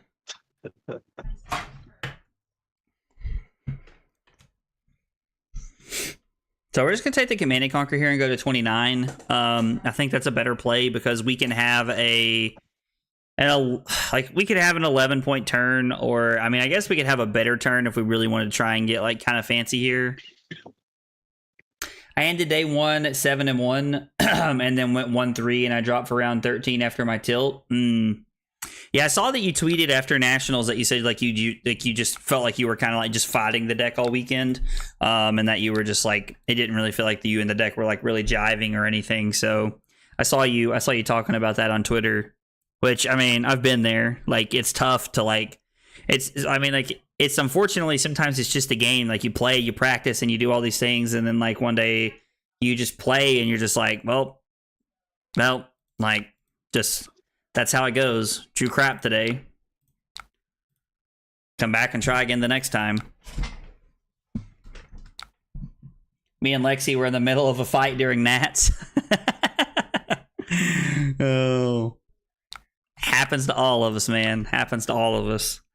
The other deck I'm really thinking about testing for Nats is, or not for Nats, God, we were just talking about that. For ProQuest season is Bravo. I kind of like where Bravo's at right now, honestly. So looking to see if Bravo might be like a good place to be at.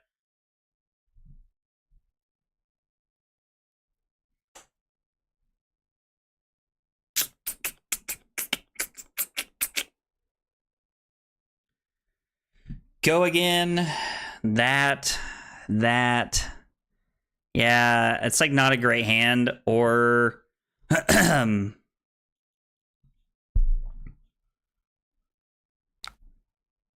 mean, like I don't want to just like diminish my like I just don't want to give Nathaniel more of a life lead than I need to here. Bravo seems great right now. Yeah, Bravo seems really good. Like honestly, like I'm pretty intrigued by Bravo right now. It seems like a pretty all-around deck. There's a double case event coming up this weekend at Richards that most of us are playing in that I might play Bravo at. I'm thinking about playing Fi this weekend though. I don't really know. If I could go, I'd probably play this. No, you're not gonna be able to go. No, I've got to work this weekend. Sag. Yeah, I know.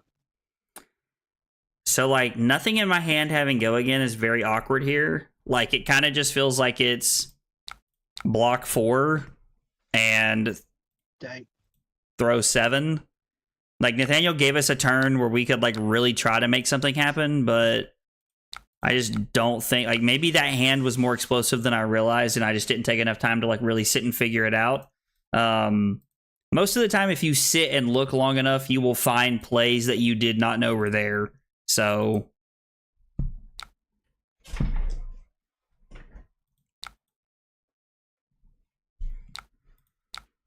okay, both of Nathaniel's wax-ons. 2 of his 3 wax-ons, I assume there's 3. I don't know his list to a T. If I was playing against somebody, I would assume they had 3.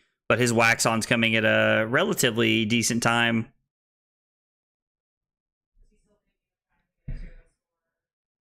Gosh, this hand also kind of sucks. We just keep drawing not that well and keep putting ourselves in a little bit of an awkward spot. Like, at some point, Nathaniel will find a hand that punishes us if we just sit here and stare at him long enough.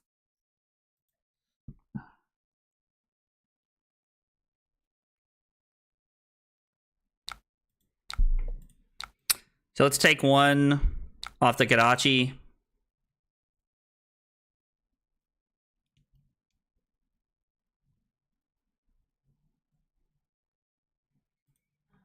Like, really looking for a power card here, like a Spreading Flames or an Art of War to, like, really try and, like, use the card in our arsenal to extend our turn and make our turn, like, pretty valuable if we can.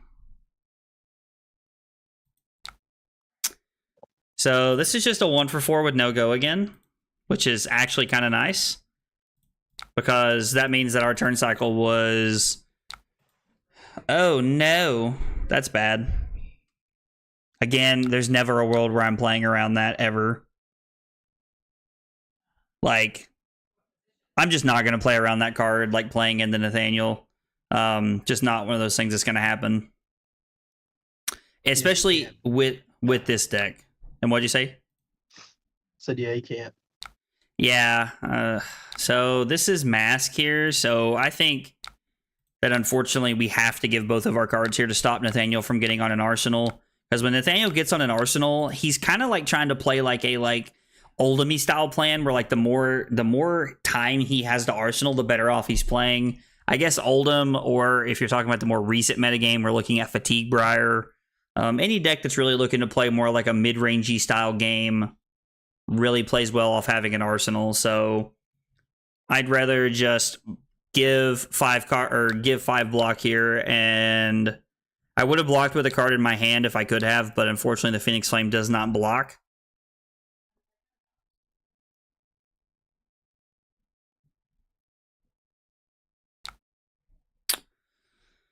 All right, well,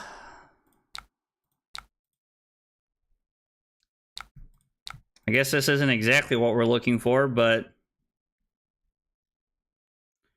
we'll try to make it happen here if we can. So I'm going to give my Furnace here and hope that Nathaniel doesn't have a Command and Conquer. Okay. I mean, that's like fine. Could have been a lot scarier things that he could have done. Let's try to make something happen here. Let's go buff and banish. We're going to banish our Salta Wound. draw into a couple of pretty okay cards. Like nothing crazy here.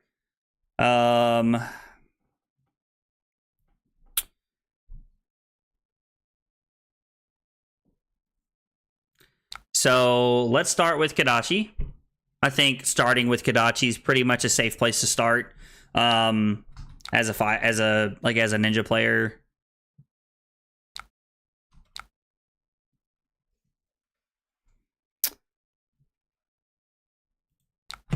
Let's go ahead and get a 0 for 4 in there. Try to draw one of Nathaniel's defense reactions early if we can here. Like to get his defense reactions out earlier in the turn. Gives us a better chance of trying to represent some buffs, like, some 5 play Razor, like people are on Ancestral Empowerment. Also just gives us a better chance of trying to push awkward chain links to make mask happen. It is worth noting that if I knew Nathaniel was on this 1 for 5 Katsu style game plan, I would probably just be playing Mask of the Pouncing Links and just trying to set up an insanely massive turn where I came in for a bajillion points.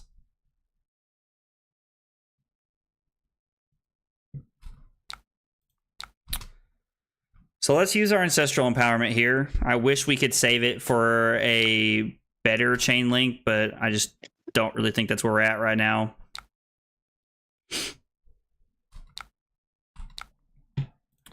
Let's come in for 4. This will force an awkward chain link. If he doesn't have a defense reaction here, Nathaniel does not have access to Breeze Rider boots. So with no defense reaction, it's 2 cards, and man, do you love to see that. Do you love to see that or what? Let's go.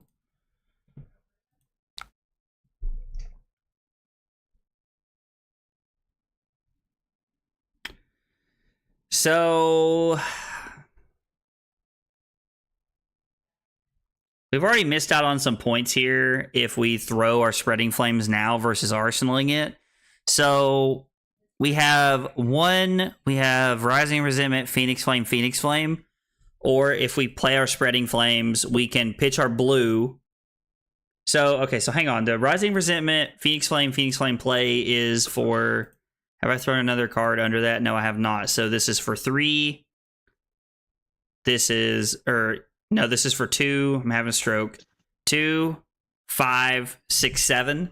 So we have 7 more points coming in, and we do threaten Mask here. Now, Nathaniel can give Mask of Momentum to stop our Mask of Momentum if he wants to. Or the other line is 4. It's actually going to be 1, 4, 6. Which, again, is he's going to be able to give Mask to stop our chain link. But it's 1, 4, 6, and then into 4. So it's 10 points, but our Spreading Flames is going to be serving as a 1 for 5, which is not what I want. So I think we're just going to commit to arsenaling the Spreading Flames here and trying to have an explosive next turn. Trying to have one of our next couple of turns be extremely explosive and push the tempo here.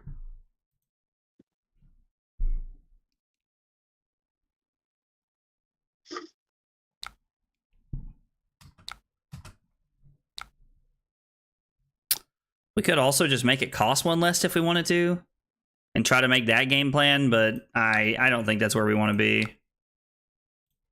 I think arsenaling our Spreading Flames is the way to go. Now, if we were playing a real game, Nathaniel wouldn't know that I have a Spreading Flames. This could be anything. My Spreading Flames could be a snatch, or anything that we're looking to throw here as our last card.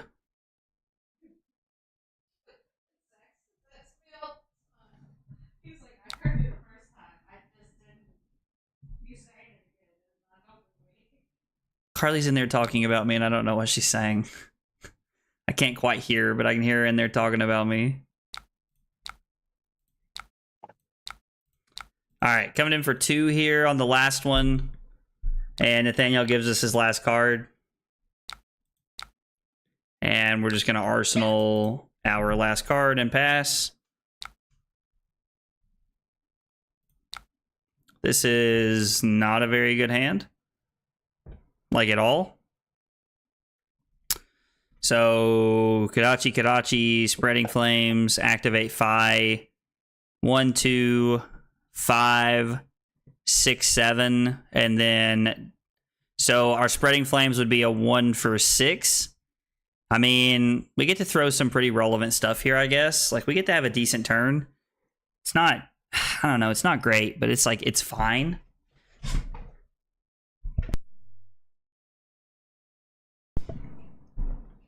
One, 2, 5, 6, 7.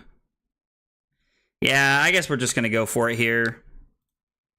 Like, let's try to have a pretty offensive turn here. Keep our gas, or keep our foot on the gas here.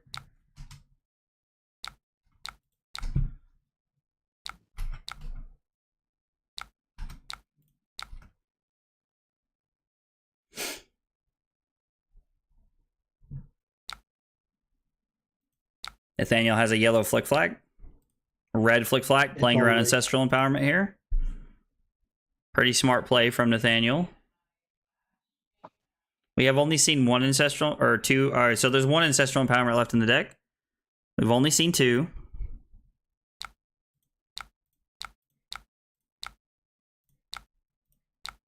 So this comes in for 2.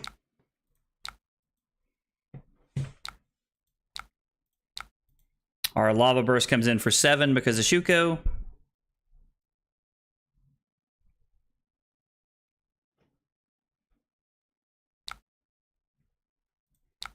We're going to Snapdragons here.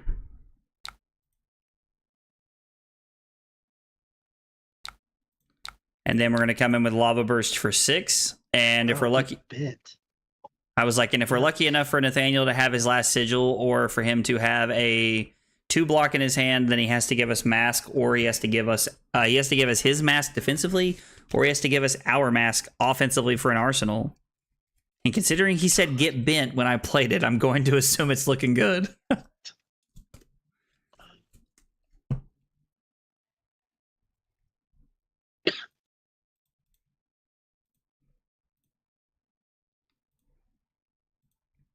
Feel like this is a very effective use of Snapdragon Scalers.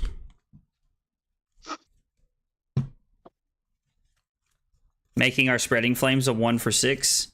And this is a 6, 7, 8, 9. Or I'm sorry, 6 and 7 is 13, and 2 is 15, and 3 is 18. 19, 20, 20-point turn off of a 5-card hand. I mean, again, it's not insane or anything, but it is very good. Oh, this is honestly so bad.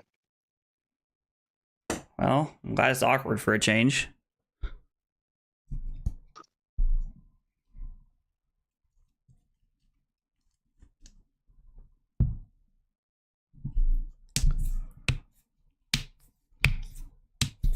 Oh.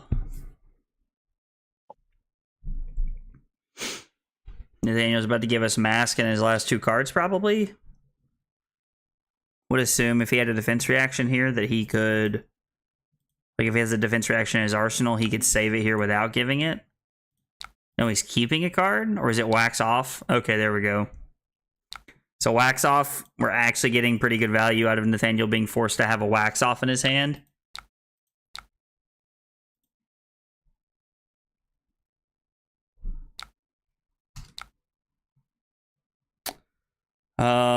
So...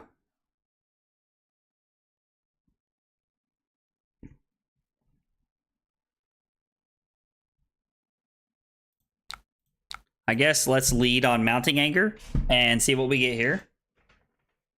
See if we get a defense reaction, or see if Nathaniel wants to give us 1 card and then just say that he's going to block the 2 points somewhere else.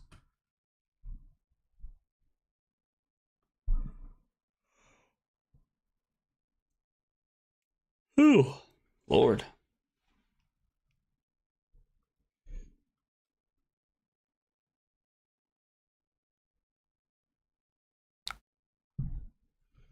So Nathaniel takes 4, which I'm pretty surprised to see, if you guys want the truth.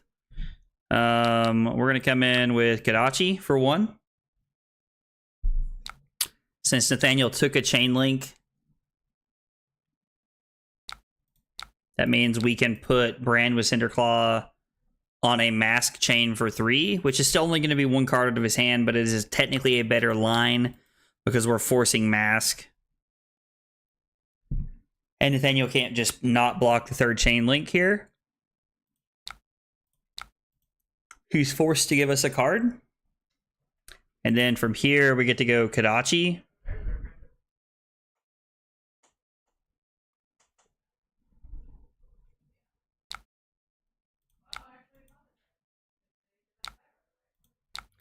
Activate Fai, get a Phoenix Flame, and then Phoenix Flame is coming in for 2 because of Shuko. Trying to maximize our equipment and points every turn as much as we can. I was like, Nathaniel gives us a card because it's just a good block for him. Probably not because he really feels like he needs to block the 2.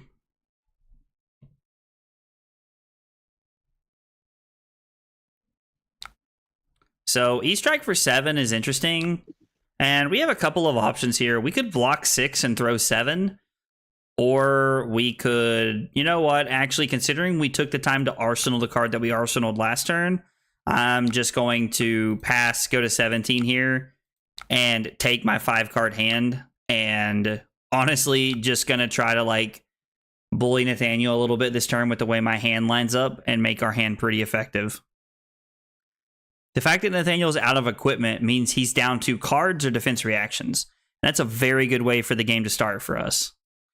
Like, and I say start, we only have 28 cards in our deck. The game's been going on for, I would say, probably 10 turns or more, but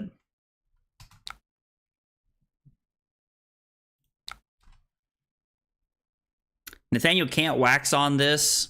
I mean, he can play wax on if he wants to, but he's not going to get the 0 for 5 value here. So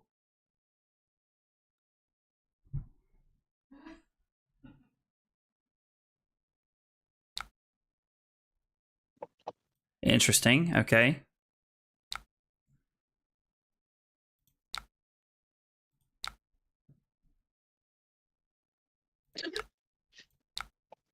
So we're going to go draw a card on our E-Strike here.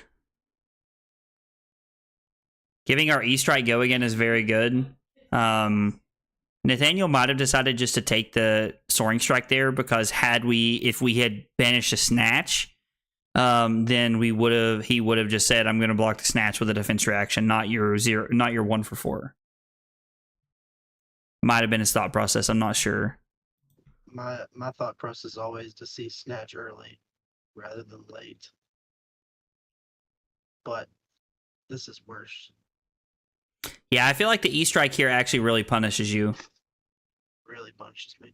For giving me the Soaring Strike. Like the Soaring Strike hit is actually a lot better than most people think it is. So if you're watching this live or if you watch this later and you're thinking, man, I don't really respect Soaring Strike as a card. I don't really care about it too much. I don't think about it too often. You should probably change that way of thinking. Soaring Strike is a very good card. And whether you're playing against it or playing with it, Soaring Strike is a very good card. I admittedly tell everybody I slept on Soaring Strike when it came out. I slept on it a lot. I did not think it was a good card. And I told a lot of people that it was not good when it first came out. So activate to get a Phoenix Flame. What attacks have I played this turn? Soaring Strike.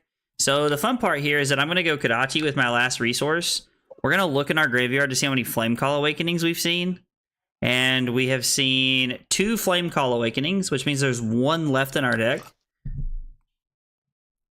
So I'm actually going to throw the other Kadachi with the Phoenix Flame here, because the Phoenix Flame being in our deck gets value late in the game off of us having 1 more Flame Call Awakening.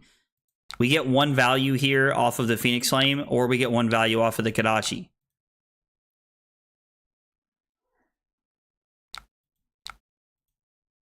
Now, it's worth noting that had my Phoenix Flame triggered Shuko, I definitely would have went for that play.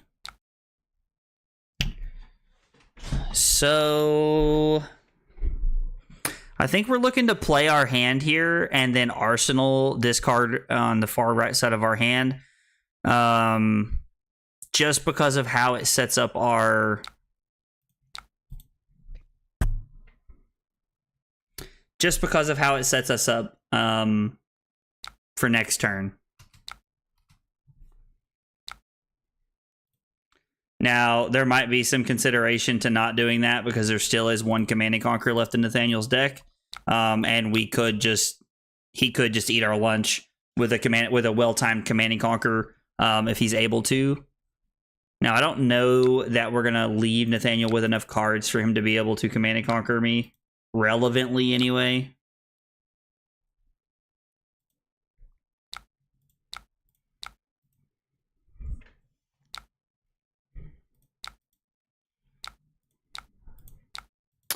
Kadachi for 1. We have a Lava Vein Loyalty for 1, which means it's going to get blocked for 5. Just kidding, he has a defense reaction. Or Nathaniel's just decided to commit Seppuku here. I'm going to go ahead and activate Fai to get a Phoenix Flame. We'll pass to the reaction step, and then we'll use Phoenix Flame to come in for 2 with the text that damage cannot be prevented. Nathaniel blocks 3. We'll arsenal our last card. Hope it's not a Command and Conquer that he has. He's trying to arsenal a card. I guess I hadn't got to that point yet. Okay, so E-Strike for... I imagine draw card here is the relevant text.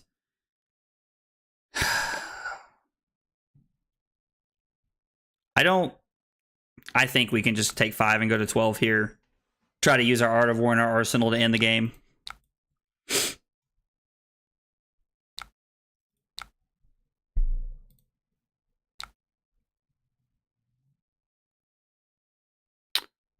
So, considering Nathaniel's at 1, if I was playing against somebody in the dark, I would use my Art of War as a defense react or as an offense reaction, an attack reaction, offense reaction. Good lord, as an attack reaction here to just try and get Nathaniel.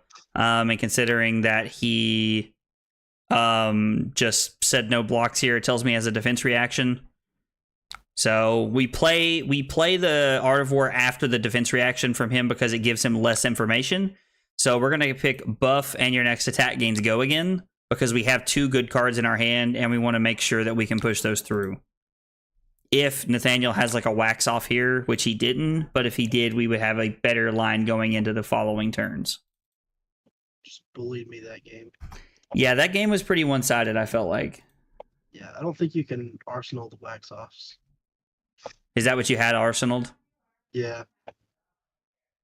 That and the Razor. I don't know. It's weird. So like the Razor made for a good turn, but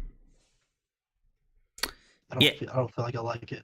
Well, I'd rather just have the value. Let's full rematch. And we can sideboard differently. I was like, I would keep my sideboard the same. Like again, I would sideboard as if I was going into this matchup playing against a normal Katsu. So now when you choose to go first, that probably raises a red flag to me.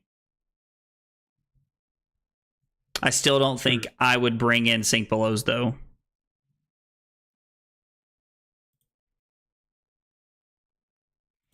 Yeah, I still don't think we'd bring in Sink Below.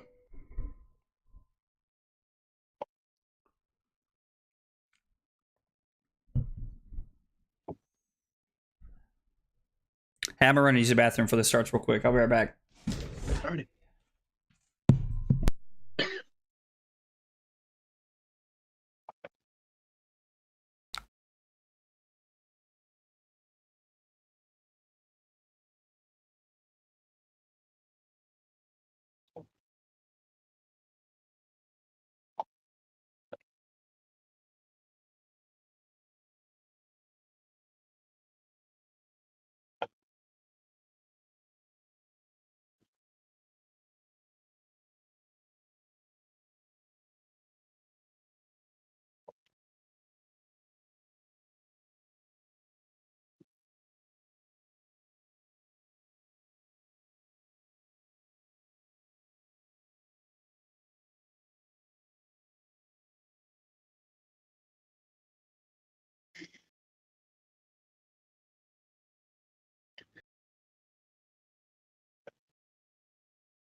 All right. Let's do this. This hand's already looking pretty mid.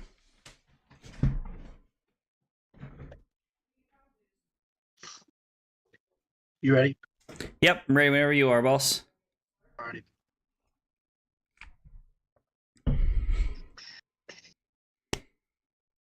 Hmm.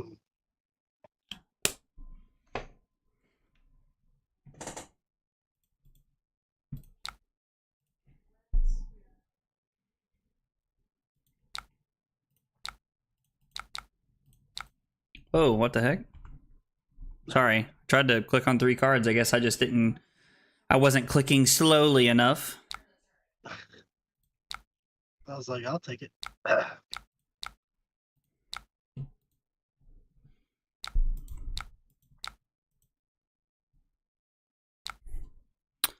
All right.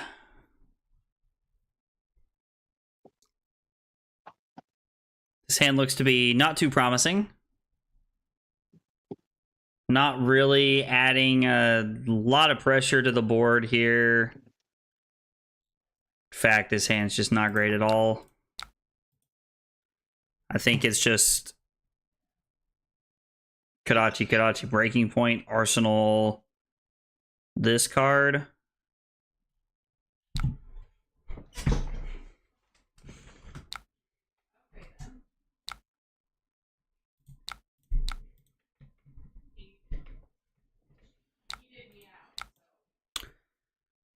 It is worth noting, one thing that I haven't really talked about in my list or in any of my videos is that if Ninja starts to become really popular, Blazing Yoroi makes a resurgence into my sideboard. Just for the Ninja mirror. Now, probably not the Katsu mirror as much as the Fai mirror. Maybe the Katsu mirror. I'm honestly not sure. I'd have to test that and see. Holy God, this is abysmal. What is his hand?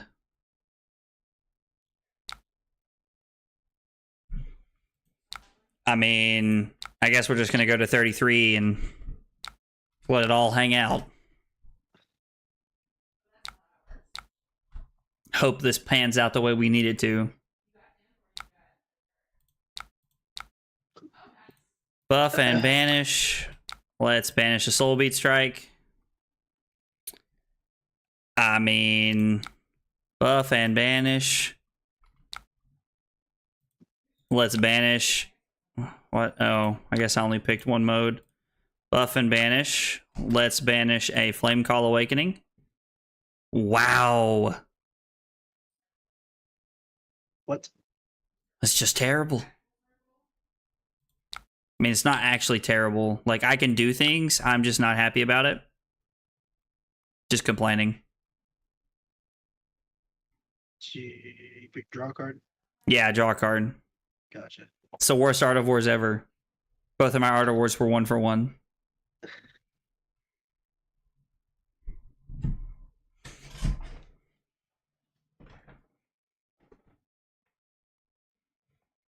Somebody that was a little bit smarter than me might have picked Go Again and Banish on the second Art of War, but I'm going to be honest, I don't feel like that's the correct decision. I just don't think that's where you want to be, personally.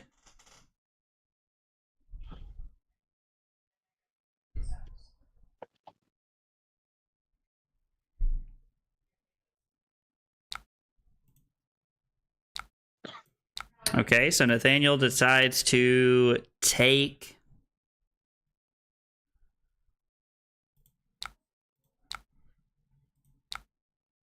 seven there. I mean, double Art of War turn is pretty good. Don't get me wrong. It gives me some pretty explosive opportunities here. This is a defense reaction.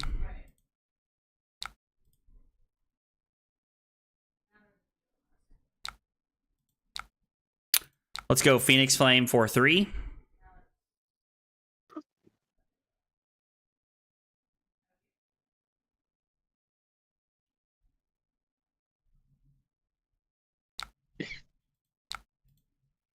Nathaniel takes 3, goes to 28. We're going to act... Oh, I guess I can't do that yet.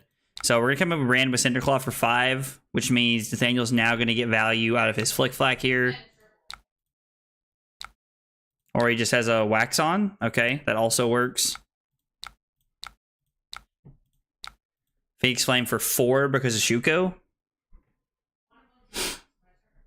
Let's see what this turn was like so far. So this was 7, draw a card. So 7 and 5 is 12 and 3 is 15 and 5 is 20 and 4 is 24. So I'm at 24 points on the chain link so far this turn. And Nathaniel's only at 28. Boo.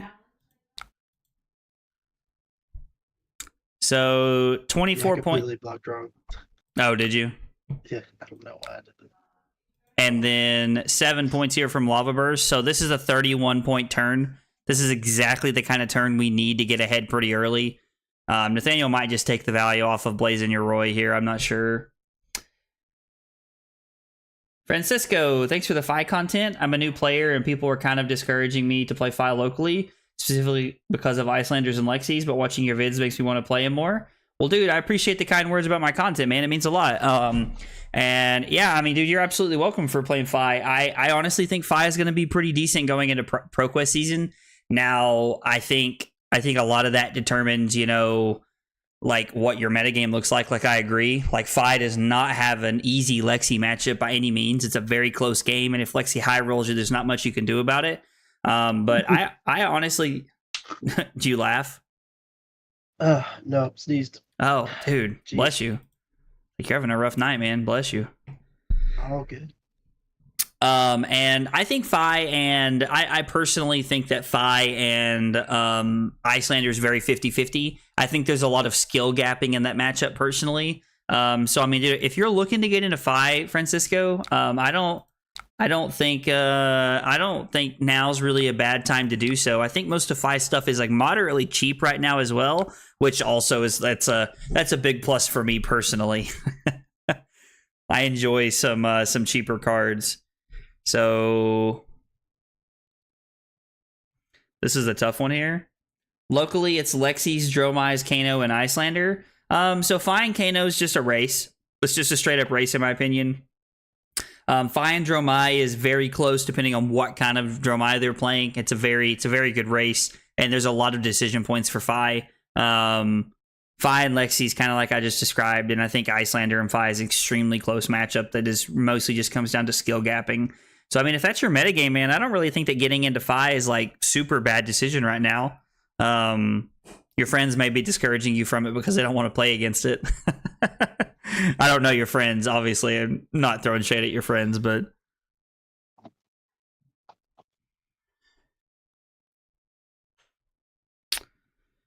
so, man, this is really tough. Like so the obvious play here is Kadachi, Spreading Flames, Lava Burst, Arsenal this card. That is like the obvious play here. I wish there was a line that allowed me to Arsenal my Spreading Flames here and still use the Lava Burst for value. So right now my term would be pitch Lava Burst for Kadachi, pitch Soul Beat Strike for Kadachi, throw Snatch for 4, threaten double on hit Mask, or double hit, one from Snatch, one from Mask, Arsenal Spreading Flames. And if Nathaniel decides to just give us 3-card hand, then we can't do anything about it. So I honestly think that we just have to be efficient here.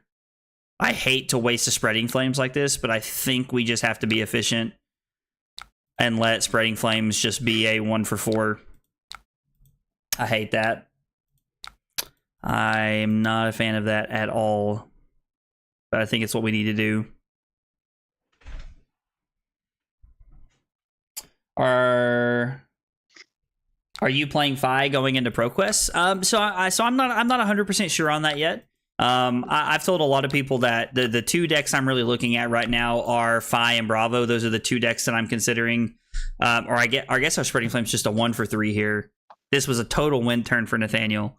But I don't know. Like, Fi and Bravo are the 2 decks that sit at the top of my, like I would play these heroes kind of thing. So that's what I'm looking at right now, is playing one of those more than likely.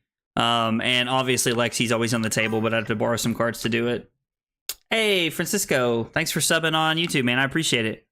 Appreciate you watching and hanging out, brother, and being a part of the content, man. Means a lot.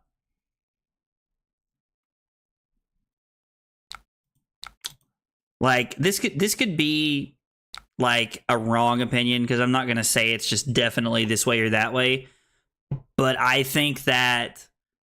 personally think that Bravo's like probably just the best looking game in the metagame right now. Like if you're not playing Lexi, you should just be on Bravo, in my opinion. So I could give Lava Burst and Flamescale Furnace. I could also give Ancestral Empowerment and Flamescale Furnace. If I do that, my hand is Kodachi, Lava Burst. Or Kodachi, Soaring Strike, Lava Burst. And if the Soaring Strike hits... What'd you say? I thought you said Kodachi, Lava Burst, and I laughed. And then... Yeah, no, yeah. That's like not even a feasible turn. So I can go to 26 here, give Nathaniel an Arsenal and a 0-for-4 to play here, because basically what he'll do is he'll keep one of his cards that he likes better to Arsenal, and then he'll discard the other one to Katsu here if I take this, and then he'll throw a Fluster Fist at me. So I'll basically agree to go to 22 and give him an Arsenal, and I think that my hand's worth doing that. I think that my hand has enough potential value and upside to be able to take 9 more points here. This could also just be that he draws into a blue, or draws into a Command & Conquer and has a blue in his hand, and then I have to block the Command & Conquer. So that's also an option that he could take here. Oh, so he just drew the Fluster Fist. He didn't have to search for it, which is better for him because it allows Nathaniel to keep an extra card in his deck. Not that he's really worried about me running him out of cards or anything, but I like to consider all of the options on the table.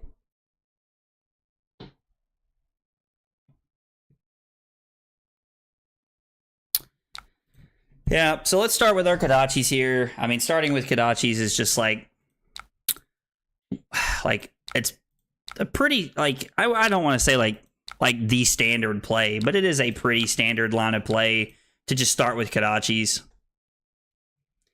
Nathaniel not having Breeze Rider boots means if he doesn't have a defense reaction, he's forced to give me 2 cards, which is kind of nice. Or I guess he could give me a card and a Shuko if he does have like an awkward 2 block in his hand he wants to get rid of. So few options here for Nathaniel. Or if his hand is just like absolutely like crazy bonkers, he could give me Mask and Shuko. I see that being like a sub 0.1% chance of that happening, but Nathaniel's a very intelligent player and he makes very good decisions, so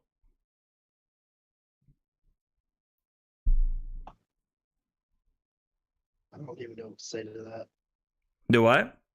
I don't even know what to say to that. Thanks, Zach. I appreciate the compliment, man. It means a lot, and I value your friendship. You're welcome, Nathaniel. I'm happy to pay you a compliment. God, you take compliments as badly as Carly does, I swear. Did you hear me in there? I was talking to Nathaniel, but I said something about you.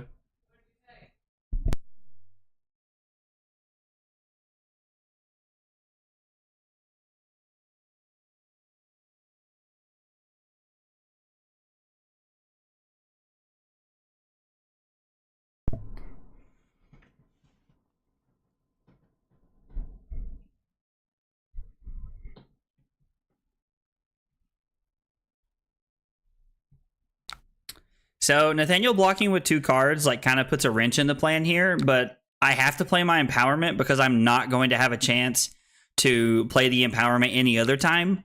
So it's definitely in my best case scenario here to play it. The best thing that could have happened for me is that Nathaniel had a Sink Below or a Flick Flack, and then I can just be like, when he goes to play it. That would have by far been the best case scenario for me, but you know, beggars can't be choosers, that sort of thing. Sometimes it pays to have bad hands.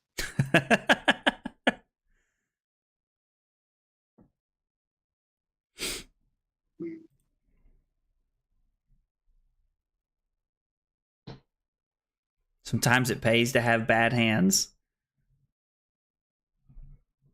It's gonna be like a quote I hang on my wall behind my stream.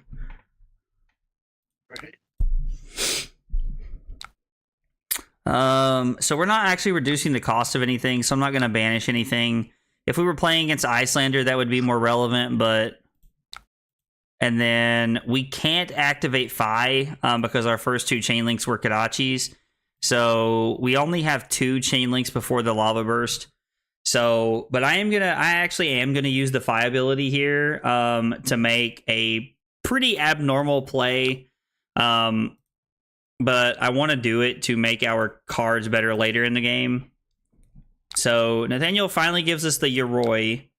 We're going to activate Fai, activate Furnace as an instant, and then put our Phoenix Flame back into our deck, because that'll give us better play into our late game if we have a if we draw a Flame Call Awakening, which was a stupid play, I just realized, because the 3rd one's in my banish zone.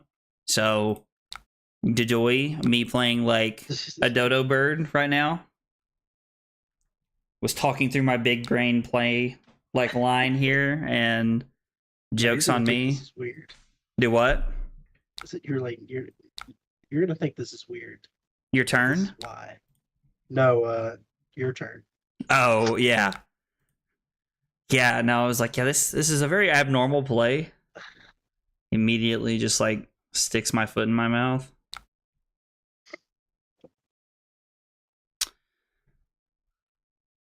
So again, I think we have to take 5 here. Like looking for like Nathaniel having back-to-back mask hits that are go again cards are very good for him. Looking for scrap like really is an all-star in this deck. Like in Nathaniel's deck, it's really turned out to be pretty sweet. Probably gonna Katsu for a 0 for 4 and just put me to 11. Or maybe he just did it to me again and he just drew it. Yeah, get those yellow flick flecks out of here. Card's such a pain. I never thought there'd be a day when I was sitting there going, yellow flick flags. Like, what a thing to complain about. It's so good. So I think we're just gonna go buff and banish here again. We're just gonna banish our Soaring Strike. And then I'm gonna draw 2 no-go again attacks, and I'm gonna cry myself to sleep tonight. Only one of them. Not bad. Not bad.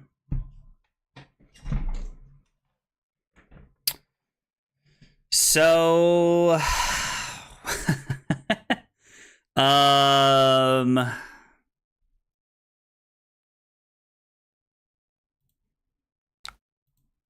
going to go Brand.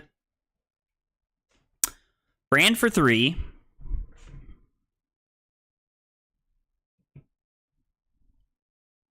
We'll see if this gets a card out of Nathaniel's hand. I'm starting with the Brand for 3 because it gives us an option to have a break point on our 3rd chain link, which is very valuable for me. And then I'm going to go Kodachi.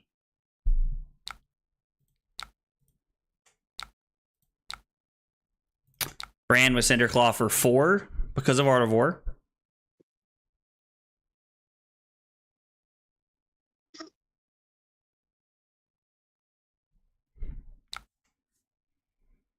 So this is the defense reaction. Yep, get a sink below out of hand here. Nathaniel did filter a card from his hand. We're going to activate Phi.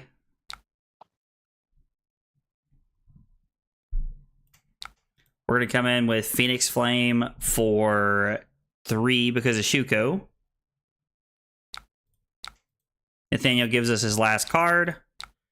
We're going to come in with Snatch for 5 on hit draw card. Get a Wax On out. Is that, how many Wax Ons is that? 2? I think that's the first one. There's 1 in your graveyard. Yep, 2. Yeah, so that's the second one. That's the second one, and we've seen 1 red flick flag. Okay, so a lot of defense reactions left here for Nathaniel. Go ahead and arsenal our last card. This is looking to be a pretty good hand. It's not super explosive, but it does present a pretty fair amount of damage. I have to make sure that I'm sequencing things correctly. 1, 2, 3. So I only get 1 Kodachi this turn if I want to play all of my cards, which I think I do.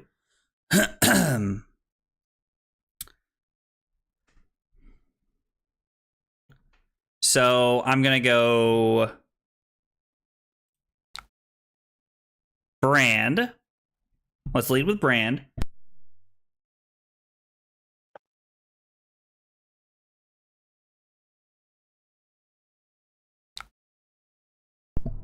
Good Lord. All right, there we go. So Brand for 2. Nathaniel says no blocks. So it could be a wax off here, but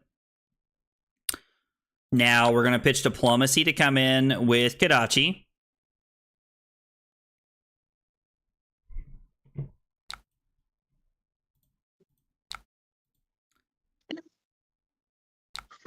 Kodachi puts Nathaniel at 12. We'll come in with our Breakpoint Mounting Anger here.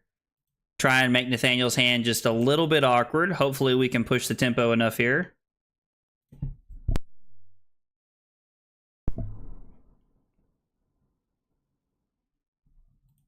Why would you ever want to move the chain link up top? I guess it's so you can see the permanents in play. Like you can see what dragons are where and stuff. That's all I can come up with.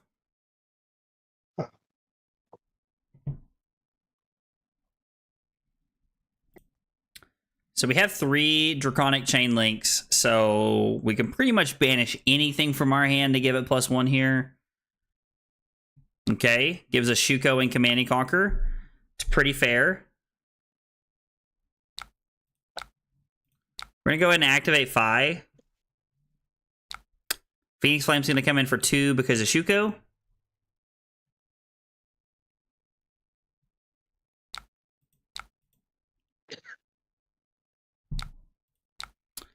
We're going to come in with Lava Vein Loyalty for 1.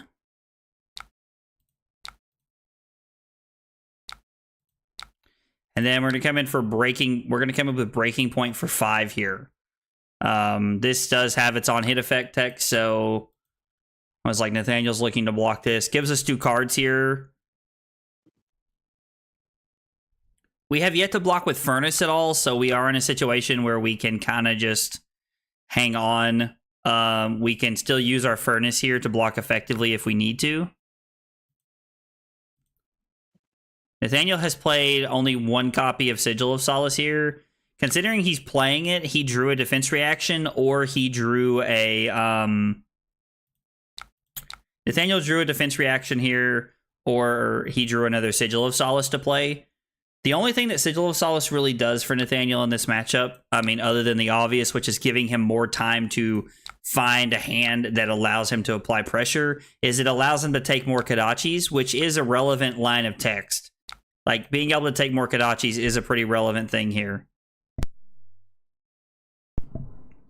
Only being able to push a 3-point attack here on Chain Link number 3 is kind of tough. Hopefully Nathaniel doesn't have a defense reaction here.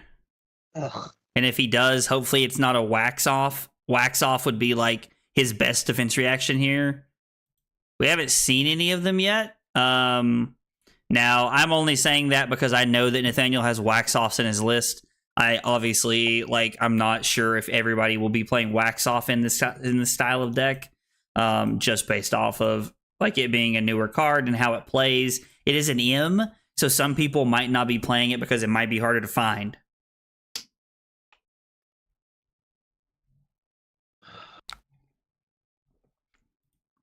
Okay, so he does have the wax off here. Joke's on him, Razor from the lap. All right, so he covers that up effectively. We come in with Blaze Headlong for 4 here.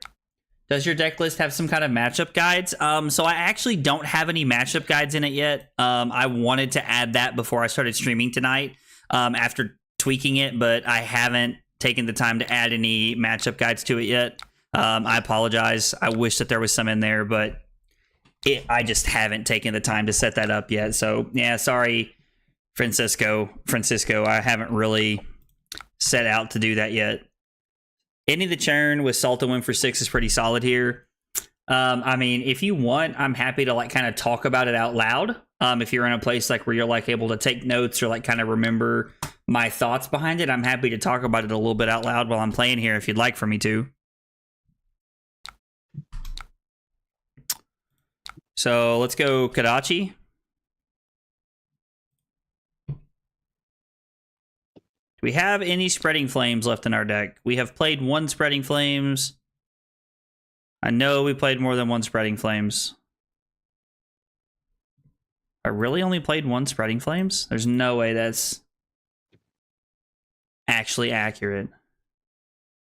1 Spreading Flames. Am I just looking over it? Okay, I guess I've only played 1 Spreading Flames.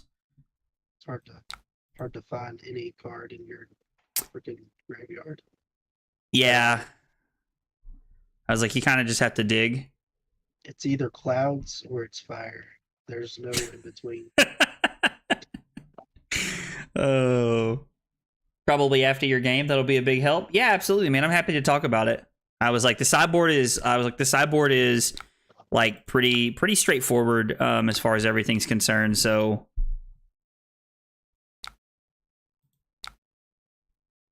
oh, that is not what I wanted to do at all. Sorry. Wanted to throw Brand in there so that we could get the Draconic Kadachi going. Okay.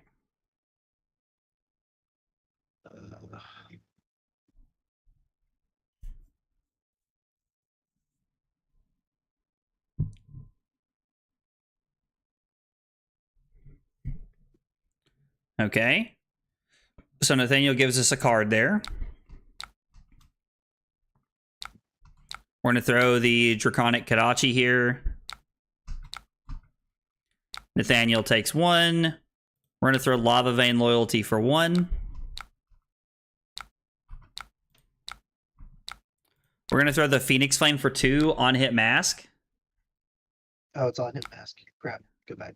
I was like, Crap. no, you're good, man. I completely get it. So 2 on hit mask. He gives us his mask. Nathaniel's trying really hard to keep his hand here, which kind of signals to me that I don't want to arsenal this and wait for a bigger turn. That I want to play a card I know will get something out of his hand.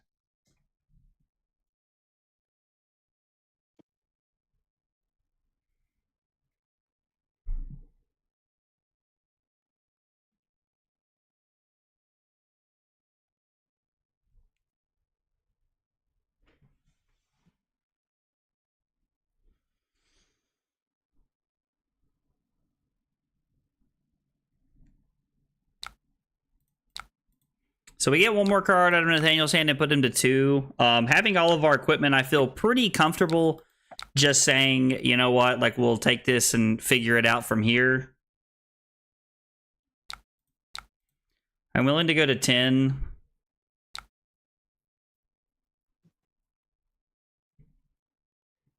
Is that a 1? Oh, is that a yellow 1? Oh, okay.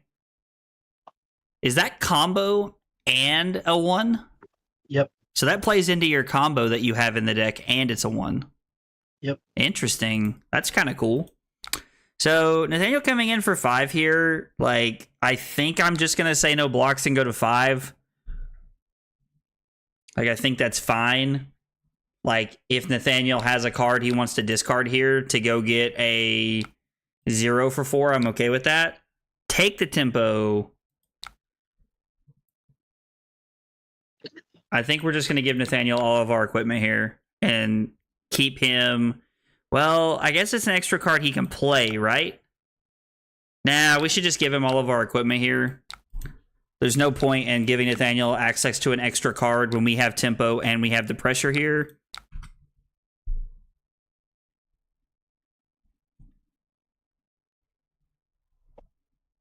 Nathaniel's only got 1 point of life left to play with here.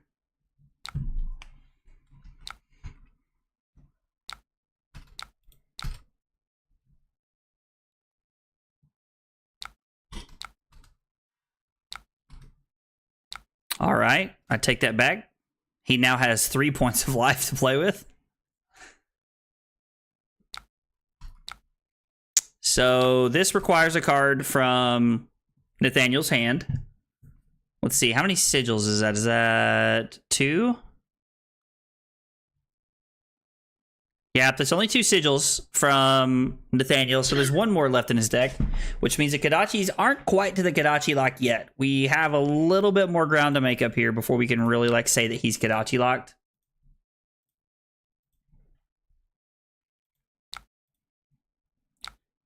Okay, yellow flick flag.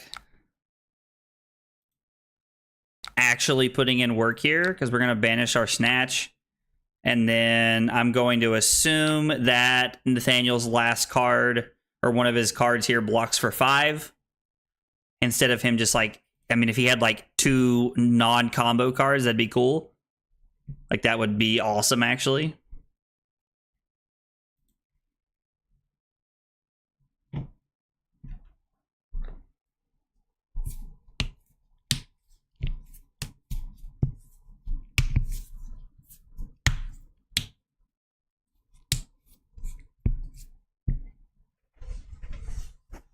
Ugh. Yep. You love to hear your opponent make those noises. So goes to 1, gives us an extra card. I think that means we're going to win the game. Yep. Okay. So from here we have 3 chain links. Oh no, we don't have 3 chain links, but this gets him either way. That one was closer.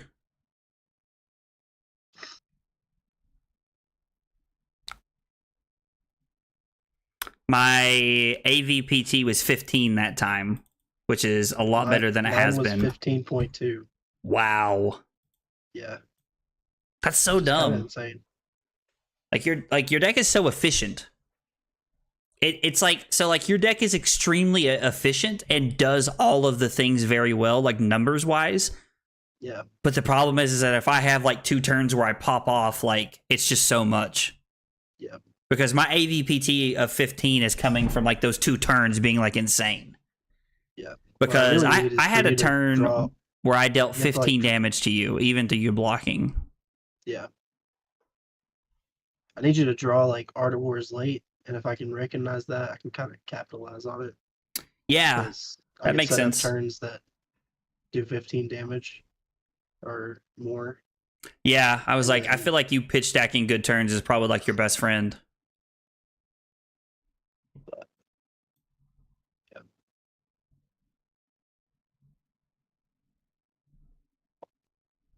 Just gotta get you down to the low life totals where you can't use the good cards. I was like, yeah, so like me having all of my equipment at the end of the game and having the life lead, like that's the situation you don't want to be in. Yep. I think for sure. Do you want to keep playing, or are you done, or? I can do one more if you want to. Okay, yeah. Do you want to change your sideboard, or? No, I think I'm good here. Okay. So just a second here before we hop into this game. So Francisco, here is my list, buddy. I have it up on the main screen here. There's probably like some sponsor stuff in the way there, but this is the list. You can hit ! deck in the chat and find it. And this is what you're looking at. I run a 57 card main deck that I pretty much stick with all the time. When you run into Icelander, you want to have Arcane Lantern with 1 Kodachi. You want to have Tunic, Tide Flippers, and Mask of the Pouncing Lynx. And then you want to bring in Energy Potion and 2 Ancestral Empowerments. Against Lexi, you want to bring in Breaking Points and Command and Conquerors. And you're looking to cut... you want to bring in Breaking Points, Command and Conquerors, Sink Belows. And then you're looking to cut the extra Phoenix Flame and the 3 Flame Call Awakenings. That's what you want to do into... that's what you want to do into Lexi. Kano is obviously the same thing as... Kano is the same thing as Icelander. And when you play into Bravo, you want to bring in Empowerments, Breaking Points, Sink Belows. You want to bring in 9 cards, and you want to cut your 3 Artivores. And the idea is that you never want to arsenal a card. And then against Dromai, you just bring in the 3 Command and Conquers. And you just play 60 cards with your Command and Conquers. And you also want Mask of the Pouncing Lynx against Bravo. Bravo and Mask of the Pouncing Lynx plays very well. Let's see. Let me slide my deck back over here before we play again. So that's kind of like my deck board, my sideboarding plan. Hey, what's up, TMP? Thanks for tabbing me, man. I appreciate it. Hope your stream goes well, brother. Okay, so I'm happy to just give 2 blue cards here from the beginning of the game here, as Nathaniel throws a 0 for 4 at us. Yeah, absolutely, Francisco. I'm happy to help, man. Happy to help. I hope you do well with it, man. Hope you have a good time playing it. I've really enjoyed playing Fi over the last few weeks, and it's been a lot of fun. Okay, so this is Set Up the Turn, if I've ever seen it.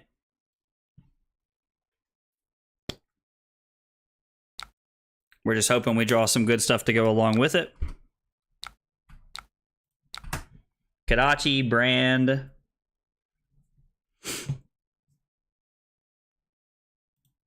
Let's see if TMP's streaming.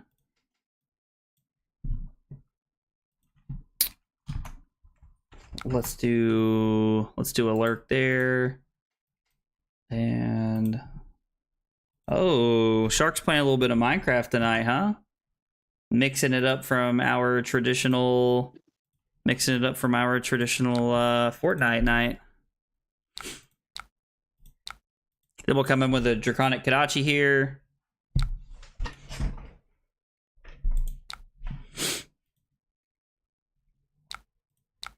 We'll activate 5 with our last resource. Come in for 1. Or I'm sorry, for 2 because of Shuko. Because of the Bram with Cinderclaw. And then we're just going to pass and we're going to set up an arsenal here. Okay. Is your hand really good? No, I was just not expecting that. Yeah, like my hand was 100% a setup hand.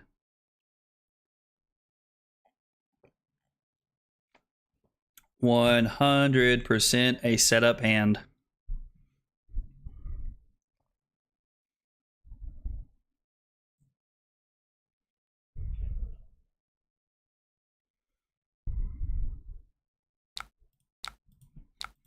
So let's take Kadachi here. Torrent of Tempo. We're going to take the Torrent of Tempo here. It's interesting. I think our hand is just too valuable. Like, we just have such a good hand. I mean, I think that's going to, obviously going to take priority over that.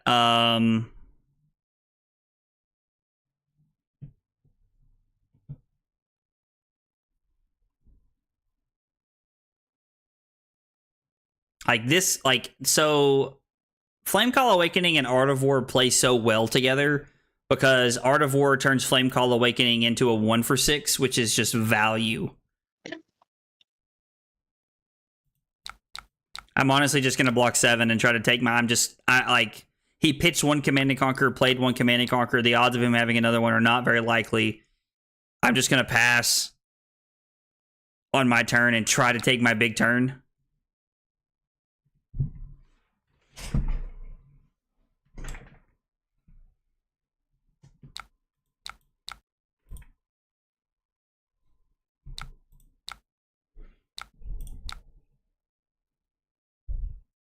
Yep, we'll just take 4.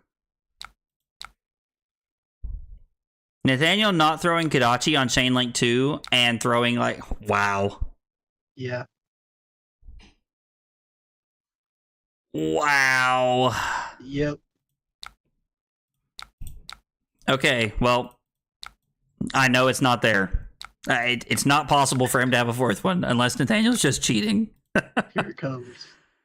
I told you no restrictions. I mean, you did say that. You were very upfront about that, so we'll give you that.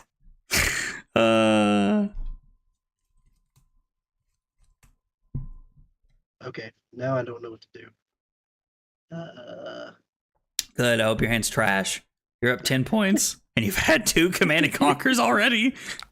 I'm about Leave to be me down alone. 20 points. What'd you say? So I'm about to be down 20 points. All right, man. I hope so. Let's block here. Try to save Mask if we can. Hey, been watching for a bit. Glad to catch the stream for a few. Hey, Minja. I appreciate it, man. Appreciate you stopping by and hanging out.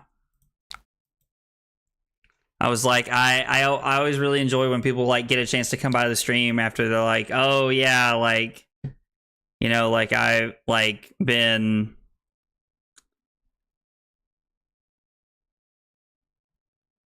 after people are like, oh, like I see your videos, but I don't get to come by the stream so often. So no, man, I appreciate that. Appreciate you getting a chance to come by. Well, we both know what this card's gonna name if it hits me, so we're just gonna block 5 and keep our life total here. Like, It's like the only other card. like Nathaniel is just giving us the business right now, and I'm just sitting here taking it with a smile. Oh, God. Give me a second. Oh. Just glad I'm What is recording my this life moment. We've given up Furnace for absolutely 0 tempo.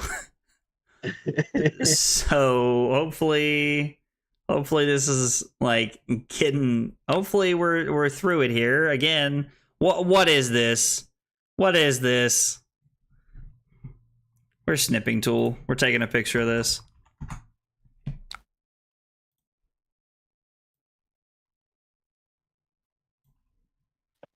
We'll slide this over here for later. That sensor is brutal. Yeah, dude, the sensor was rough. Back-to-back Command & Conquers, then a sensor, and I've just been trying to set up this explosive turn for, like, the better part of what feels like a decade now. No blocks. I swear, if you have another sensor.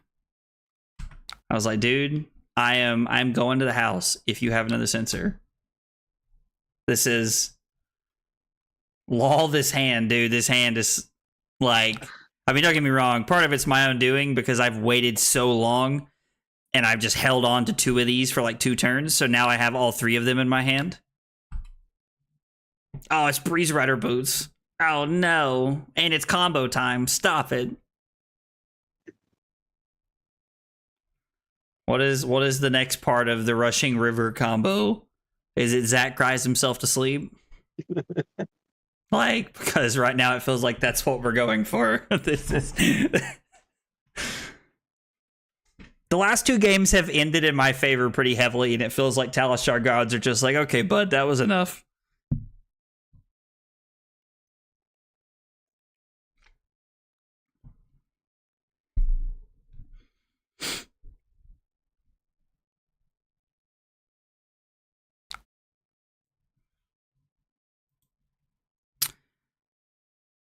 This thing gets +3, dominate, and when it hits, banish the top card of your deck, and until the end of your next turn, you may play it. Neato. Side of this deck you've never seen before. Yeah, clearly, I'm getting hit for 6 dominate with Go again. And you get another card off the top of your deck. Kill me. Just in the game.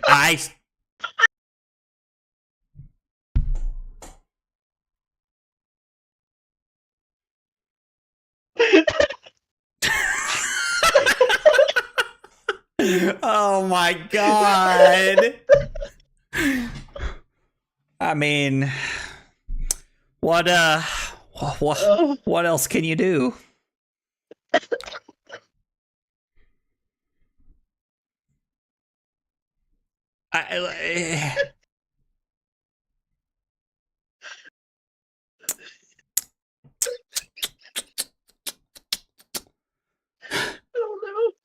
Lol, it could not get worse. You are right. It could absolutely not be any worse than this. Oh, God.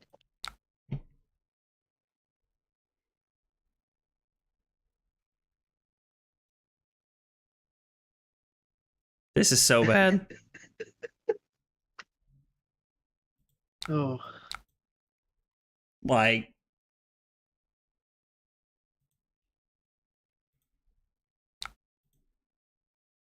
yep. We'll just take 3. Go to 16. Good thing I know cards.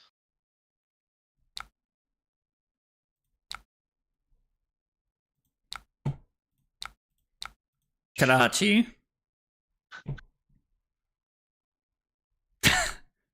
This is going to have to be the greatest 5 turn in the history of the world without Stubby Hammers for me to have a chance in this game.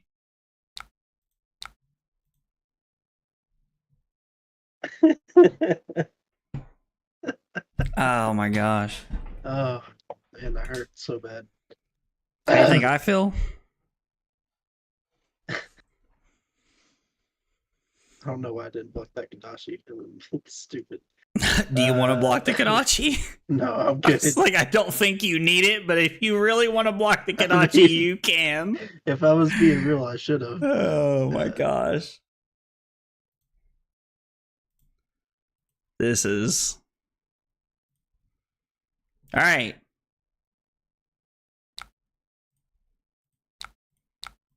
There's one Command and Conquer in the deck that he pitched. He has not searched. Well, you did search.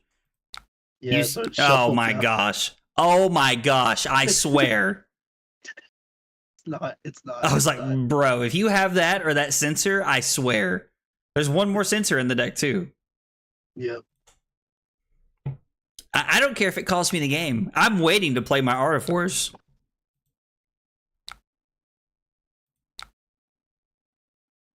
I do have a chance.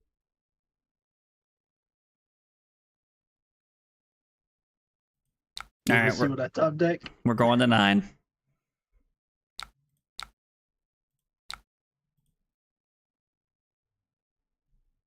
I didn't hear an ungodly amount of uproar and laughter, so I'm going to assume that he's not just living the dream over there. It is. It's not the dream, but it's like as close as you can get to it. What are you gonna like? Throw a 1 for 5 at me with go again, and then continue your turn of garbage?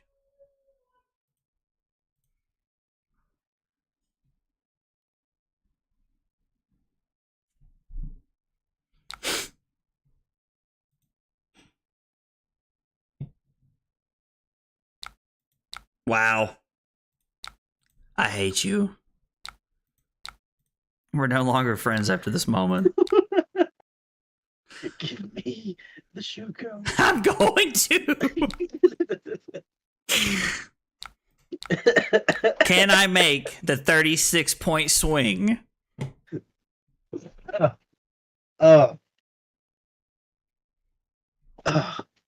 When you have 9 points of equipment block left. This has been This game I've never played. Dude. Oh man. I feel like I'm gonna have to make a video about this game by itself. Yep.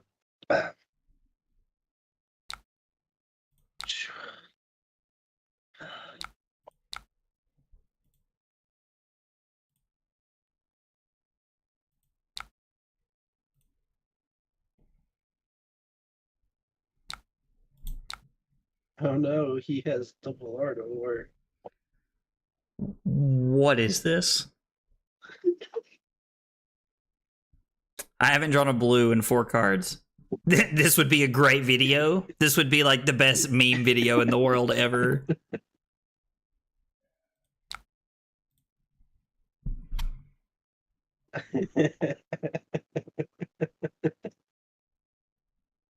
Cool. This is... What a game to end on. Honestly. I'm just glad I didn't go 1-3. I don't know how many games we played. Yeah, we played 4 games. Did you not take this? Are you seriously complaining? I will get in the car and drive to your house right now. I swear to God, Nathaniel. I can't empowerment this, so.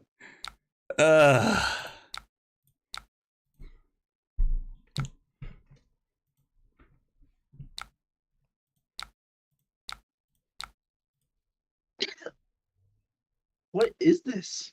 Dude, What are you doing? I'm not drawing blues. Oh my god.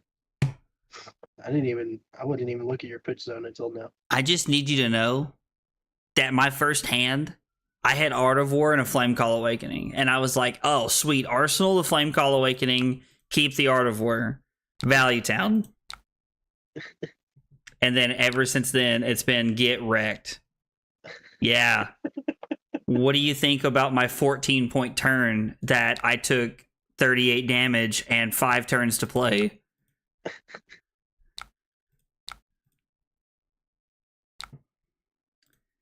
If you need me, I'll be crying.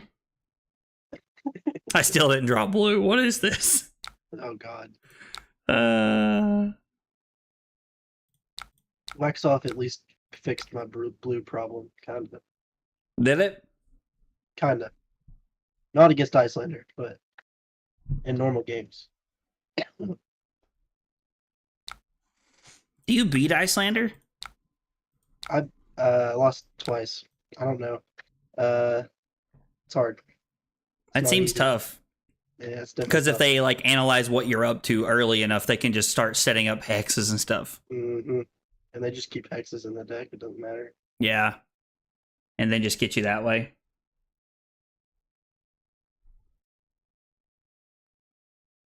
Yeah, you block that. It is 1000% correct, but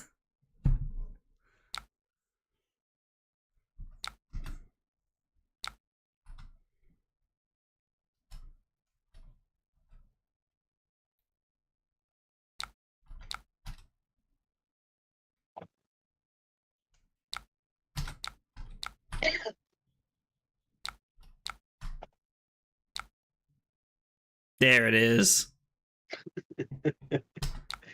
Sensor No Broken. blocks. broke. That was the wildest game ever. That's insane. I'm going to go Oh, back and man. watch that just so I can laugh to myself. Just so I can have a good laugh after this is all over with, Oh, because man. oh my gosh. God, it hurts me. It hurts to laugh. I bet it does. Oh, And dude, you were audibly laughing so loud that you broke down. Like Discord suppressed you. You were laughing so loud. It wasn't even coming through your headset. Like, it's so great. Oh, Lord. oh man. Well, dude, I appreciate you playing games tonight, man. Yeah, it's Help fun. me get some games in and testing a little bit, man. So Thanks for letting I me haven't. play I'm this gonna great message. deck. I'm gonna message everybody, but I don't know what you're doing Saturday. But I think I'm gonna try and have everybody over and test a little bit before the double case event. Okay. If you're Yeah, free to come Saturday I gotta over. work. Okay, Gotta work the whole weekend. Sag. hmm Well, all right, man. Well, I guess enjoy work. I hope you feel better, buddy. Do you need anything or anything? Say it again. Do you need anything? Like, I know you said you're feeling sick, so. No, I'm good. I appreciate you. All right, man. If something changes, just yell at me. We'll do. All right, see you, later. buddy. Okay. What a game, lol. I'll try and stop by again next time. Have a good one. Thanks, man. I appreciate you stopping by, Minja. Have a good night, buddy. Oh, guys, that's going to do it for the night. I'm going to be honest. I don't know that I could pick a better game to end on. If you've ever wanted an example of how not to play any hero ever, go watch that last game. That was hilarious. Now, like, obviously, like, had I been playing in like a, like a live scenario, like it would have been very different. Like if it was like a tournament or something, I would have played very differently. But I was just like, you know what? I can take a couple of turns and I can just try to have a big turn here. And dude, Command and Conquer, Censor, like it was just so good. It was just so good. Like Nathaniel it was great. And I love seeing stuff like that, especially like when I'm on stream. Like I love to see like that kind of stuff and laugh about that kind of stuff. Thanks again for the help. Yeah, absolutely, Francisco. I'm happy to help, man. I hope you enjoy the deck, buddy. And welcome to Flesh and Blood, man. I'm glad you're here to play with us and hang out with everybody. I will be back on Thursday. I think I'm back on Thursday. I won't be back tomorrow. Carly's streaming Fortnite tomorrow, so if you guys like Fortnite, be sure to check out Appy911 on Kick. She started streaming Fortnite recently, and I know she'd appreciate you guys hanging out in her chat. And then I'll be back on Thursday playing some more Flesh and Blood. Might be playing some Bravo. Might be playing more Fi. I'm not exactly sure. So we'll kind of see what I'm feeling like Thursday. Thanks for hanging out, everybody, and I will see you guys later. Take it easy, guys.